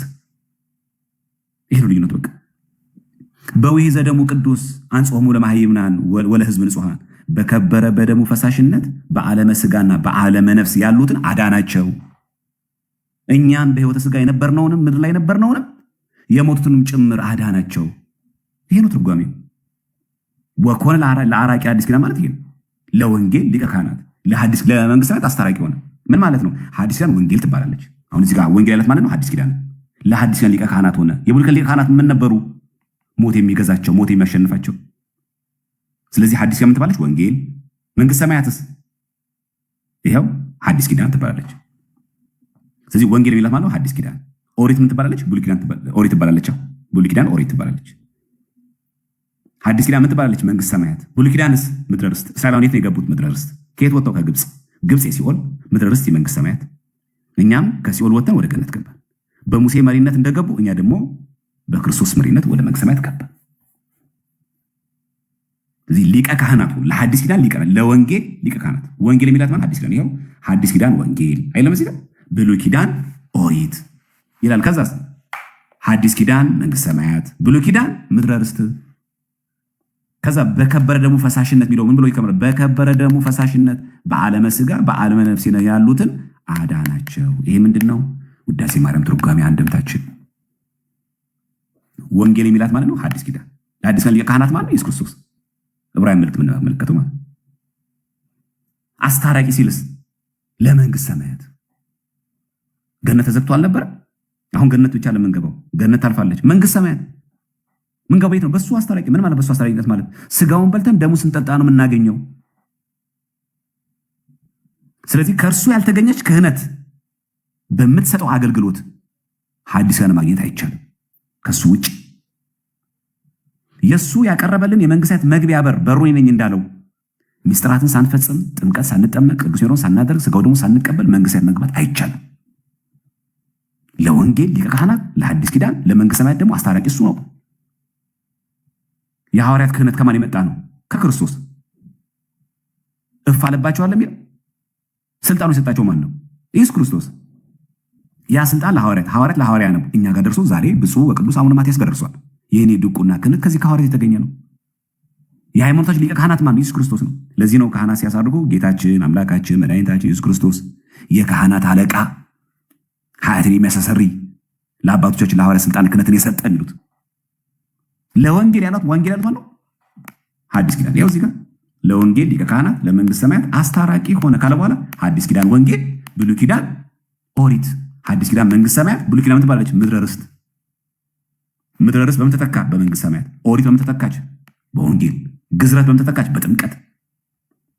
መስዋዕተ ኦሪት በምን ተተካ? በመስዋዕተ ወንጌል። አሁን የብሉይ ኪዳን ሊቀ ካህናት ባላቸው የክህነት ስልጣን በሌዋዊ ክህነት ወንጌልን ማግኘት አይቻልም፣ ሐዲስ ኪዳን ማግኘት አይቻልም። በማን ሊቀ ካህናትነት ነው? በክርስቶስ በተገኘ በሐዋርያ ስልጣን ባለ ክህነት ነው የሚገኘው። ምድረ ርስት በመግባት አሁን የሚገኝ መንግስት ሰማያት የለም። በማን ነው? በክርስቶስ። ሙሴ እየመራን ወደ ምድረ ርስት ከነዓን ስለገባን መንግስት ሰማያት እንገባለን ማለት አይደለም። አሁን ምድረ ርስት በመንግስት ሰማያት ተተክታለች። ምድረ ርስት ምድር ላይ ነው ያለችው፣ ታልፋለች። የማታልፈው መንግስት ሰማያት ናት። ኦሪት አልፋለች፣ የማታልፈው ወንጌል ናት። ሰማይና ምድር ያልፋሉ፣ ቃሌ ግን አያልፍም እንዳለ ግልጽ ነው። አሁን በሞተ ለእግዚአብሔር እርቅ ምን ሆነ? ድህነታችን ተፈጸመ። ስለዚህ ይህንን በደንብ አክል ልናውቀው ይገባል ማለት ነው። ግልጽ ነው ሀሳቡ። ይህንን ነው የሚናገረው ማለት ነው። መጽሐፈ ቅዳሴያችንም ያወሳለን ይህን ነገር ማለት ነው። እሺ አንድ ሁለት ልጨምርና የዛሬው ይብቃችሁ እንዳይበዛባችሁ ማለት ነው። እዚሁ መጽሐፈ ቅዳሴያችን ላይ አንድ ግሩም የሆነ ቃል አለ። እሱን ላስታውሳችሁ ከስርዓት አምልኳችንም ስላለ ማለት ነው። እሺ ገጽ 29 ላይ እንዲህ የሚል ቃል አለ። ገጽ 29 ያው መጽሐፈ ቅዳሴ ነው። ቁጥር 58 መምህራችን ሆይ አንተ የበቃን አድርገን፣ መምህራችን ያለው ኢየሱስ ክርስቶስን አንተ የበቃን አድርገን በመንፈስ ቅዱስ ኃይል ይህን አገልግሎትና የቅዳሴውን ስርዓት እንፈጽም ዘንድ በደገኛው ጌትነት ፊት በፍርድ ሳንወድቅ የክብርና የምስጋና መባን ተርላ የሚገኝበትን ገናነትንም በቤተ መቅደስ የምናቀርብልን እንዳንቀሰፍ ያልኩ ነው። ካህኑ አደራህን የበቃን አድርገን ሳይበቁ ቀደሱ ብለህ እንዳትቀስፈን፣ ቀሳፊ መልአክ እንዳይትልክብን፣ እንደገቡ ይቅሩ እንዳትል አደራህን አሳልፍ አትስጠን። እኔ ቀዳሹ ካህንና ልዑካን በሙሉ ንጹሐን ባንሆን እንኳን የበቃን አድርገን አንተ እባክህን በመንፈስ ቅዱስ ኃይል ምርዳን። አካላዊ ነው መገኘት ያንተ በስጋው ደሙ ምሳሌ አይደለም። የበቃን ባለመሆናችን ንስሐ ያልገባችሁ እናንተ ርኩሳን ኃጢአተኞች ናችሁ ብለህ እንዳትቀስፈን የበቃን አድርገን። እቺ ቃል ትርጓሜውን እንመልከታት። መምህራችን ሆይ አንተ የበቃን አድርገን እንትባቅ ከትርጓሜያችን ማለት ያው ገጽ 34 ላይ አለ። ገጽ 34 ላይ የበቃን አድርገን የምትለው ቃል የኛ መተርጉማን እንዴት ባለ ሁኔታ አመስጥረው ቁጭ እንዳደረጓት ተመልከቱ። ገጽ 34 ላይ አለ የበቃን አድርገን የምትለው ቁጥር 59 ተመልከቱ። 59 ላይ ይኸው እዚህ አስታራቂያችን አቤቱ ወልድ ከማን ጋር የሚያስታርቀን? ከራሱ ጋር ይታረቀናል፣ ከአብና ከመንፈስ ቅዱስ ጋር። ምን ስናደርግ? ስጋው ደግሞ ስንቀበል። ስለዚህ ኃጢአት እንሰራለን፣ በስጋው ደግሞ ይታረቀናል። ኃጢአት እንሰራለን፣ በስጋው ደግሞ ይታረቀናል። አብና መንፈስ ቅዱስስ በክርስቶስ ጋር ደግሞ ይታረቁናል። አስታራቂያችን ግን ይሄን ምልጃ እያከናወነ አይደለም። አስታራቂያችን አቤቱ ወልድ ካለ በኋላ በመንፈስ ቅዱስ አጋዥነት ተራዳኢነት ይህን አገልግሎቱን የቅዳሴውን ስርዓት እንፈጽም ዘንድ ለመፈጸም አብቃን። አለመፈጸም አላ ቅዳሴ ጀምሮ አንተ ታረቀን። የባህሪ አባትህና የባህሪ ሕይወት መንፈስ ቅዱስ ደግሞ በስጋው ደግሞ ይታረቁን። በመንፈስ ቅዱስ አጋዥነት ተራዳኢነት ይህን አገልግሎት የቅዳሴውን ስርዓት እንፈጽም ዘንድ። እዚህ ቤተክርስቲያናችን አስታራቂነቱን አትክድም፣ ሕያው ነው። አሁንም በየጊዜው እርቅ የሚፈጽም በየጊዜው እንትን የሚፈጽም ሆኖ አይደለም። በየዓመቱ የሚሰቅል ሆኖ አይደለም። ኃጢአት እንሰራለን። አሁንም እየበደልን ነው። ታውቃላችሁ፣ የዕለት ኃጢአት አለብን፣ የዕለት በደል አለብን፣ እርኩሰት ኃጢአት አለብን። በስጋው ደግሞ ይቅር ይለናል፣ ይታረቀናል። የሚታረቀን አብ ብቻ አይደለም፣ ወልድ ብቻ አይደለም፣ መንፈስ ቅዱስ ብቻ አይደለም፣ ለየ ብቻ አይደለም፣ ሶስቱም ይታረቁናል። ክርስቶስ በቆረሰልን ስጋ በፈሰሰልን ደም ይታረቀናል። በክርስቶስ ስጋና ደም ደግሞ ማን ይታረቁናል? አብና መንፈስ ቅዱስ። አስታራቂያችን መጥራት እችን ቃል ለመግለጽ ነው። በስጋው ደግሞ የምትታረቀን አንተ ብቻ አይደለህም፣ አንተ ትታረቀናለህ። አብና መንፈስ ቅዱስ ደግሞ ታስታርቀናለህ በስጋው ደም ማለት ነው። ይሄ ቤተክርስቲያናችን ስርዓት አምልኮ ላይ ምን ያክል ጥንቃቄ አድርገን ማየት እንዳለብን እንድንረዳ ያደርገናል። በነገራችን ላይ በጣም ብዙ ቦታዎች ላይ እንደዚህ ቃላቶችም እናገኛለን። ስለዚህ አስታራቂነት ሲል ዛሬስ ክርስቶስ ምን ያደርግላችኋል ስንባል በቃ ዕለተ ዓርብ ፈጽሞ አበቃ ምንለው አይደለም። የአድነት አልቋል፣ ተፈጽሟል። አዎ ይሄ እርቅ ግን ዘላለማዊ ነው። ምን ማለት ነው? ዘላለማዊ ነው ማለት አሁንም ስንበድል፣ አሁንም ኃጢአት ስንሰራ ስጋው ደግሞ ስንቀበል ይታረቀናል፣ ይቅር ይለናል። ያቺ ዕለተ ዓርቧ ድህነቷ ትፈጸማለች ለማለት ነው። ይሄን የምንጠቀም እሺ። ስለዚህ ቤተክርስቲያናችን ይሄን ትናገራለች። አንድ ልጨምር፣ አምስተኛ ነው አራተኛ እንደ ማስታወሻ እያያዛችሁ ቅድስት ሥላሴ ዘንድ የነፍሳችን መድኃኒት ነው። ቅድስት ሥላሴ የነፍሳችን መድኃኒት ነው። ይሄ መጽሐፈ ቅዳሴ ላይ ያለ ኪዳን ላይ ማለት ነው። ኪዳን ዘሰርክ ላይ ያለ ኪዳን ዘሰርክ ላይ ምን እንደሚል ስሙ። ኪዳን ዘሰርክ ላይ የማትለወጥ አንተን አብን፣ በደንብ ስሙ። የማትለወጥ አንተን አብን የነፍሳችን መድኃኒት የምትሆን የጥበባት መሰረት የልቦናችን ጠባቂ። ምን ማለት ነው? የነፍሳችን መድኃኒት ማለት ምን ማለት ነው? የጥበባት መሰረት ማለት የልቦናችን ጠባቂ፣ ውሳጣዊ አይናችንን ብሩህ ያደረክልን፣ የህሊናችንን ጨለማ አርቀ ካንተ በሚገኝ እውቀት አከበርከን። ለጥፋት የተሰጠ የቀደመ ሰው አዳምን በልጅህ መስቀል አዳነ። በማይለወጥ አደስከው፣ ስህተቶች በትእዛዝህ ጠፉ። በልጅህ ሞት አዳነ፣ የጠፋውን ፈለግ። ስለዚህ እኛ አገልጋዮች እናመሰግንሃለን። ከዛ ነሰብሐከ እግዚኦ እንላለን። አቤቱ አንተ እናመሰግናለን። ይሄ ላይ ነው ያለው ኪዳን ዘሰርክ ላይ ምን ማለት ነው? እዚች ቃል ገጸ ንባባ የማትለወጥ አንተ አብን የነፍሳችን መድኃኒት የምትሆን የማን መድኃኒት ነው? የነፍሳችን መድኃኒት ማ የማይለወጥ አብ ወልድ ብቻ ለነፍሳችን መድኃኒት አብም ነው መንፈስ ቅዱስም ነው። እዚህ የነፍስ መድኃኒት ብለን ስንናገር አብንም ወልድ መንፈስ ቅዱስም ነው። ይሄው እዚህ ጋር የማትለወጥ አንተን አብን የነፍሳችን መድኃኒት የምትሆን የነፍስ መድኃኒት ነው። የጥበባት መገኛ የወልድ መንፈስ ቅዱስ መገኛ። በዚህ አጋጣሚ የጥበባት መሰረት ይላል። ምን ማለት መሰረት ሲባል ሞናርኪ ኦፍ ዘ ፋዘር ባለፈው ዕለት ቲክቶክ ላይ ተጀምሮ ወዲያው የቆመችው ማለት ፕሮግራሚ ላይ ያለችው ማለት ሞናርኪ ኦፍ ዘ ፋዘር ማለት ያ ይሄ እኮ እዚህ ጋር አለ እኮ ትርጓሜያችን ላይ አለ እኮ መጽሐፈ ኪዳን ላይ አሁን ያነበብኩላችሁ መጽሐፈ ኪዳን አንድምታውን ነው። ይሄው እዚህ መጽሐፈ ኪዳን አለላችሁ። ምን ችግር አለው? አንድምታውን እንያት። አቡ ምን እንደሚሉ ይዩት። ቁጥር 3 ተመልከቱ። የነፍሳችን መጀመሪያ የማትለወጥ ለከለ አብ ዘኢይማስብ የማትለወጥ ላንተ አብ ይላል። እስካሁን የወልድን ሲናገር መጥቶ ነበር ይላል። እሺ ከዛ ቀጥሎ ያደርጋል። የወልድ ሲናገር መጥቶ ነበር። እንግዲህ ወዲህ የአብን ነገር ይናገራል። የማትለወጥ አንተ አብን፣ እሺ መድኃኒት ነፍስነ የነፍሳችን መድኃኒት የምትሆን አንተን አብን። ከዛስ ወመሰረተ ጥበባት የጥበባት የሕጋት መገኛ። በደንብ ስሙ። አንድም የወልድ የመንፈስ ቅዱስ መገኛ ሞናርኪ ኦፍ ዘ ፋዘር የት ነው የሚገኘው? ኪዳን ዘመን ምዕራፍ 3 ላይ ቁጥር 3 ላይ አንድም ቃል ባለሙ ይላል የወልድ የመንፈስ ቅዱስ መገኛ። ምን ማለት ነው? አብ ወላዲ አስራጺ አይደል? ስለዚህ አብ የወልድ ምንድን ነው?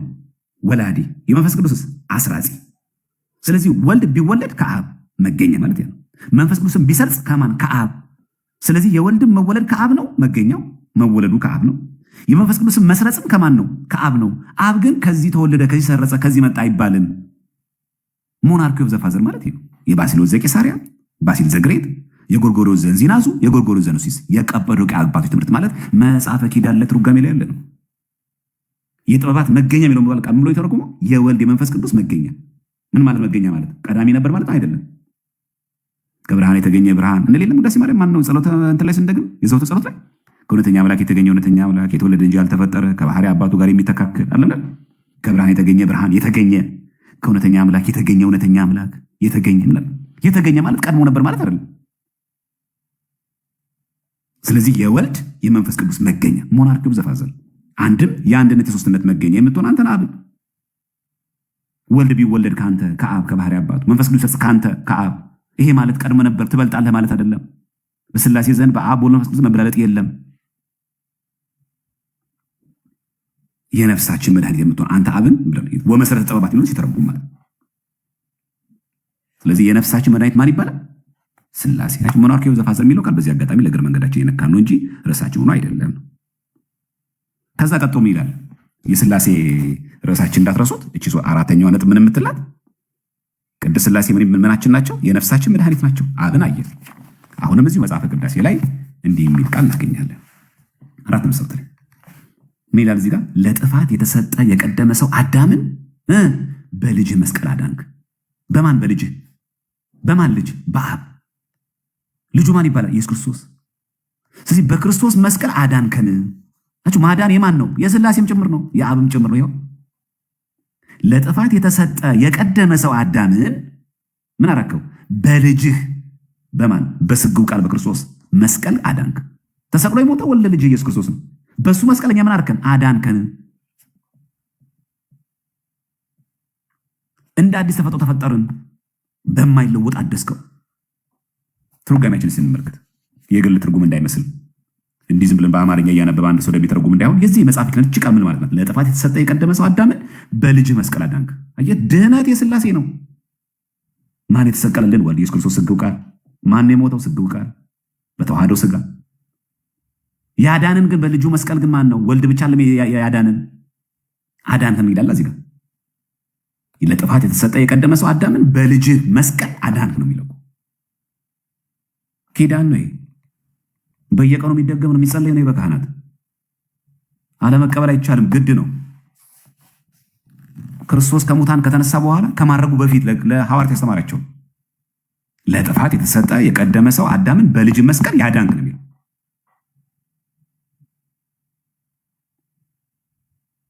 ምን ያክል አንድ ገጽ ንባብ ጥንቃቄን ተሞልቶ እንደሚሞላ እንደሚነበብ እንድታውቁ።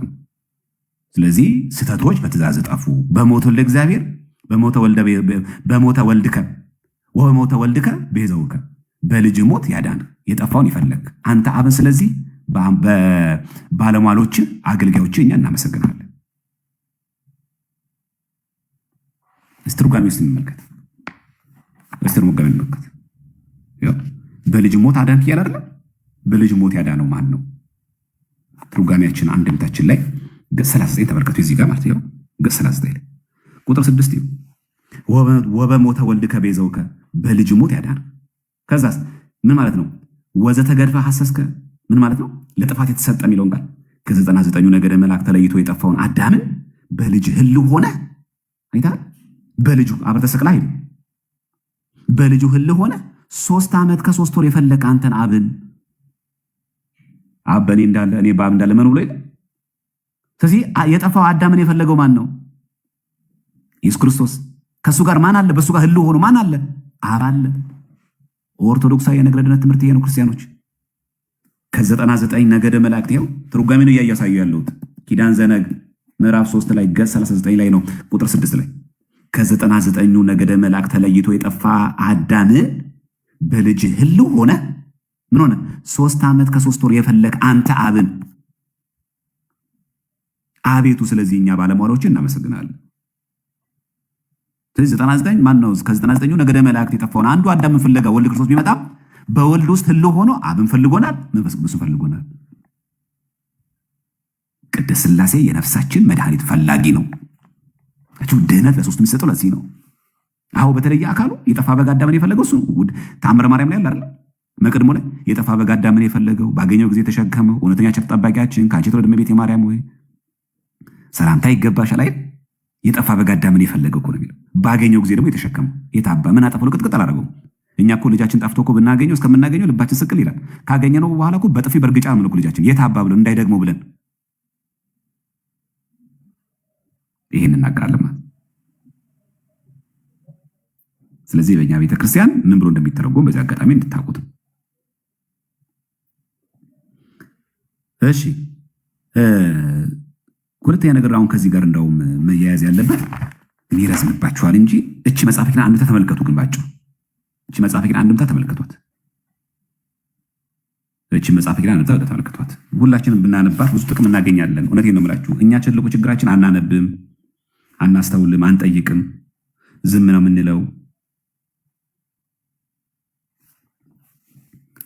ስለዚህ አጭር ቃል ሶስቱ አካላት አብ፣ ወልድ፣ መንፈስ ቅዱስ በወልድ ህልው ሆነው የጠፋ በግ አለ። ይሄው ተመልከቱ።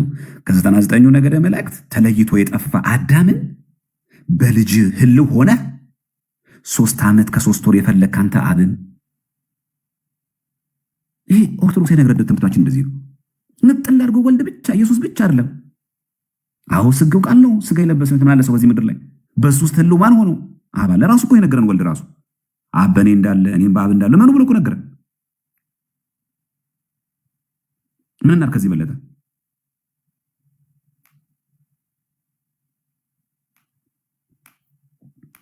ስለዚህ በእኛ ቤተክርስቲያን ትምህርት ያለውን ነገር በደንብ አክቶ ማወቅ ተገቢ እንደሆነ እንዳትረሱ ለማለት ያክል። እሺ እዚሁ መጽሐፈ ኪዳን ላይ እንዲህ ይለናል። እዚህ ገጽ 40 ላይ እችል ላሳይና ላብቅ። ገጽ 40 ላይ ቁጥር 8 ተመልከቱ። አቤቱ ያንተ ምክር ወልድን በስጋ ይላከው፣ በቃል በልቦና ያመሰግነዋል።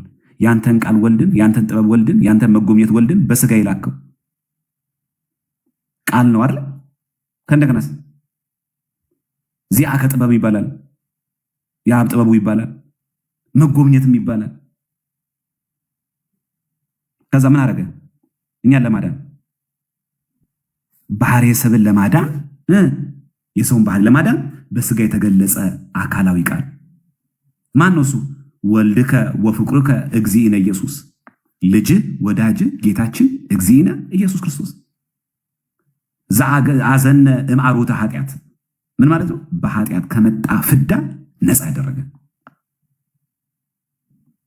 እንደ ኪዳን ግን ነገረ ድነት ያለበት አለ። ደስ አይልም? ግን ኪዳን ስንቶቻችሁ ኪዳን ሲደርስ ትሰማላችሁ? ስንቶቻችሁ ኪዳን ስናደርሳለን ክርስቲያኖች? እንደ ኪዳን ግን አለ በእውነት ኪዳን ግን ታደርሳላችሁ ክርስቲያኖች? እናደርሳለን ሁላችን። እንዴት አድርጎ እንደሚናገሩ ግን ታውቃላችሁ? ነገረ ክርስቶስን እስቲ ተመልከቱ። ኢየሱስ ክርስቶስን ኪዳን ላይ ተመልከቱ እስቲ። ኪዳን ላይ እችን አንብቤ ልጨርስ። ኪዳን እግዚኦ ኢየሱስ ክርስቶስ ስማን ነው የሚለው ማለት ነው። አቤቱ ኢየሱስ ክርስቶስ ሆይ ቁርጥ ልመናችንን ስማ። አሰማ አይደለም ስማ። ራስ ፈጣሪ ነው፣ እግዚአብሔር ነው። አቤቱ ኢየሱስ ክርስቶስ ሆይ ቁርጥ ልመናችንን ስማ። ድዳ ለነበሩ ቃል ምን ለነበሩት? ድዳ ለነበሩት ቃል፣ ለተሰበሩት ምርኩዝ፣ ለዕውራን ብርሃን፣ ለአንካሶች መሄጃ፣ ለምጻሞን የሚያነጻ የሆናቸው በደዌ የተያዙትን አቤቱ አዳንህ። ደንቆሮችን ፈወስ፣ ሞትን ዘለፈው፣ ጨለማንም ሳቀየው። ብርሃንን የፈጠረ ህልፈት የሌለበት ፀሐይ። አይገርም? ቃላት አጠቃቅማቸው ራሱ ማለፍ የሌለበት ይሄ ጨለማ አሁን ያለንበት የማያሸንፈው ፀሐይ፣ የማይጠፋ ፋኖስ፣ በቅዱሳን ላይ ዘወትር የሚያበራ ፀሐይ፣ በተወሰነ በቁርጥ ፈቃድ ለዓለም ጌጥ ሁሉን የፈጠረ ሰውን ለማዳን ለሁሉ ተገለጽክ። ነፍስን የመለስካት ሰውን ለማዳን ለሁሉ የተገለጽክ። ከዛስ ነፍስን የመለስካት አንተነ ሁሉን እንደሚገባ ማሰብን አስቀደምክ። መላእክትን የፈጠርህ ማን ነው? ኢየሱስ ክርስቶስ የመላእክት ፈጣሪ ነው። መላእክትን የፈጠርህ የሁሉ አባት፣ የሁሉ ጌታ፣ የዓለም ጌጥ፣ ምድርን የፈጠርሃት ዓለም ሳይፈጠር የነበረ ጥበብና እውቀት ከአብ ወደዚህ ዓለም ተላከ። ይህ አኗኗር የማይለወጥ የማይፈርስ የማይመረመር ነው። የማይታይ መንፈስ ነው። ይህን የተናገርህ አንተ ምስጉን ነህ፣ ምስክርነትም የተደነቀ ነው። ስለዚህ እኛ አገልጋዮችን እናመሰግናለን። በእውነት ኦርቶዶክሳዊ ቤተክርስቲያናችን እቺን እምነት ይዘን ጸንተን እንድኖር መድኃኒዓለም የሚፈቅድ አይንቀለን። ከዚህ ቤት እውነት መጎዳት ነው። በእውነት ነው የምላችሁ አይገርም? ኪዳኑ ግን ራሱ ቃላቶቹ ራሱ መላእክትን የፈጠርክ ፈጣሪነቱን ጭምር ሳይዘነጋ የሁሉ አባት የሁሉ ጌታ። ይህን ነው እንግዲህ ኪዳን ጠዋጣት የሚደርሰውን እናንተ ጌታ ማለት ትፈራላችሁ ቢሉ ማለት ማን ነው? ይሄ ጌታ የተባለ የሁሉ ጌታ የተባለ ይኸው እዚህ ጋር እኮ አለ። አቤቱ ኢየሱስ ክርስቶስ ብሎ እኮ የጀመረ እኮ ነው ካህኑ። ቁርጥ ልመናችንን ስማ ብሎ እኮ ነው። አሰማ አማልድ ብሎ እኮ አይደለም። ስማ አንተ ሰሚ ነህ። ስሙን ጠርቶ አቤቱ ኢየሱስ ክርስቶስ ይብላል። ኪዳን ላይ እዚህ ኦርቶዶክስ እያለሁ ጌታ ሲባል ምናምን አልሰማሁም። ኪዳን መች ታደርስና መሪ ጌታ ነበርኩኝ፣ ቄስ ነበርኩኝ። ቄስ ከነበርኩ ኪዳን ታደርሳለህ። ኪዳን የማያውቀው ቄስ አይባልም እንዴ? ኪዳን ሳይደርሰው ቅዳሴ የለም። የሁሉ አባት የሁሉ ጌታ የዓለም ጌጥ ምድርን የፈጠርካት ዓለም ሳይፈጠር የነበረ ጥበብና እውቀት ከአብ ወደዚህ ዓለም የተላከ ይህ አኗኗር የማይለወጥ የማይፈርስ የማይመረመር ነው። የማይታይ መንፈስ ነው። ይህን የተናገርህ አንተ ምስጉን ነህ፣ ምስክርነትም የተደነቀ ነው። ስለዚህ እኛ ባሪያዎችን አመሰግናለን። ችዳ ሞቃለው ልንገራችሁ መጨረሻ አቤቱ የሚለምኑን ስማቸው። አቤቱ የምንለምንህን እኛን አንከሰስ፣ በመከሰስ ጊዜ በጠላታችን ላይ እንኑርበት እንጂ ዘውትር እንድንጸልይ አድርገን። እንዘርዛ ያንሉት እውነት ኃይል የሚሰጠው እሱማ ዘውትር እንድንጸልይ አድርገን ከጠላታችን ማታለል እንጠበቅ ዘንድ የዘላለም ንጉሥ ሆይ ስማ፣ ባልቴቱን አረጋጋት። አባት እናት የሞቱበትን ልጅ ተቀበል። የታለሉትን በደም ማለት ነው በቸርነትህ አንጻ። ሰነፎችን አስብ፣ አዋቂ አድርጋቸው። የጠፉትን መልስ፣ አውድማቸው እኮ አይደለም፣ የጠፉትን መልስ። በግዞት ያሉትን አድናቸው። ለሁላችንም መጠጊያ ሁነን። አቤቱ አምላካችን ክቡር መንግስት ያንተ ነውና ለሁላችን ምን ሆነን መጠጊያ ሁነን። ይሄ ነው የቤተክርስቲያናችን ትምህርት።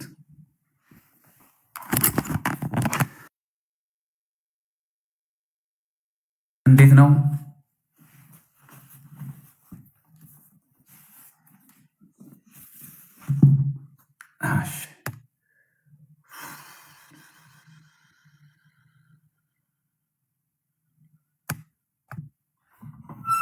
ከባድ ነው አይደል?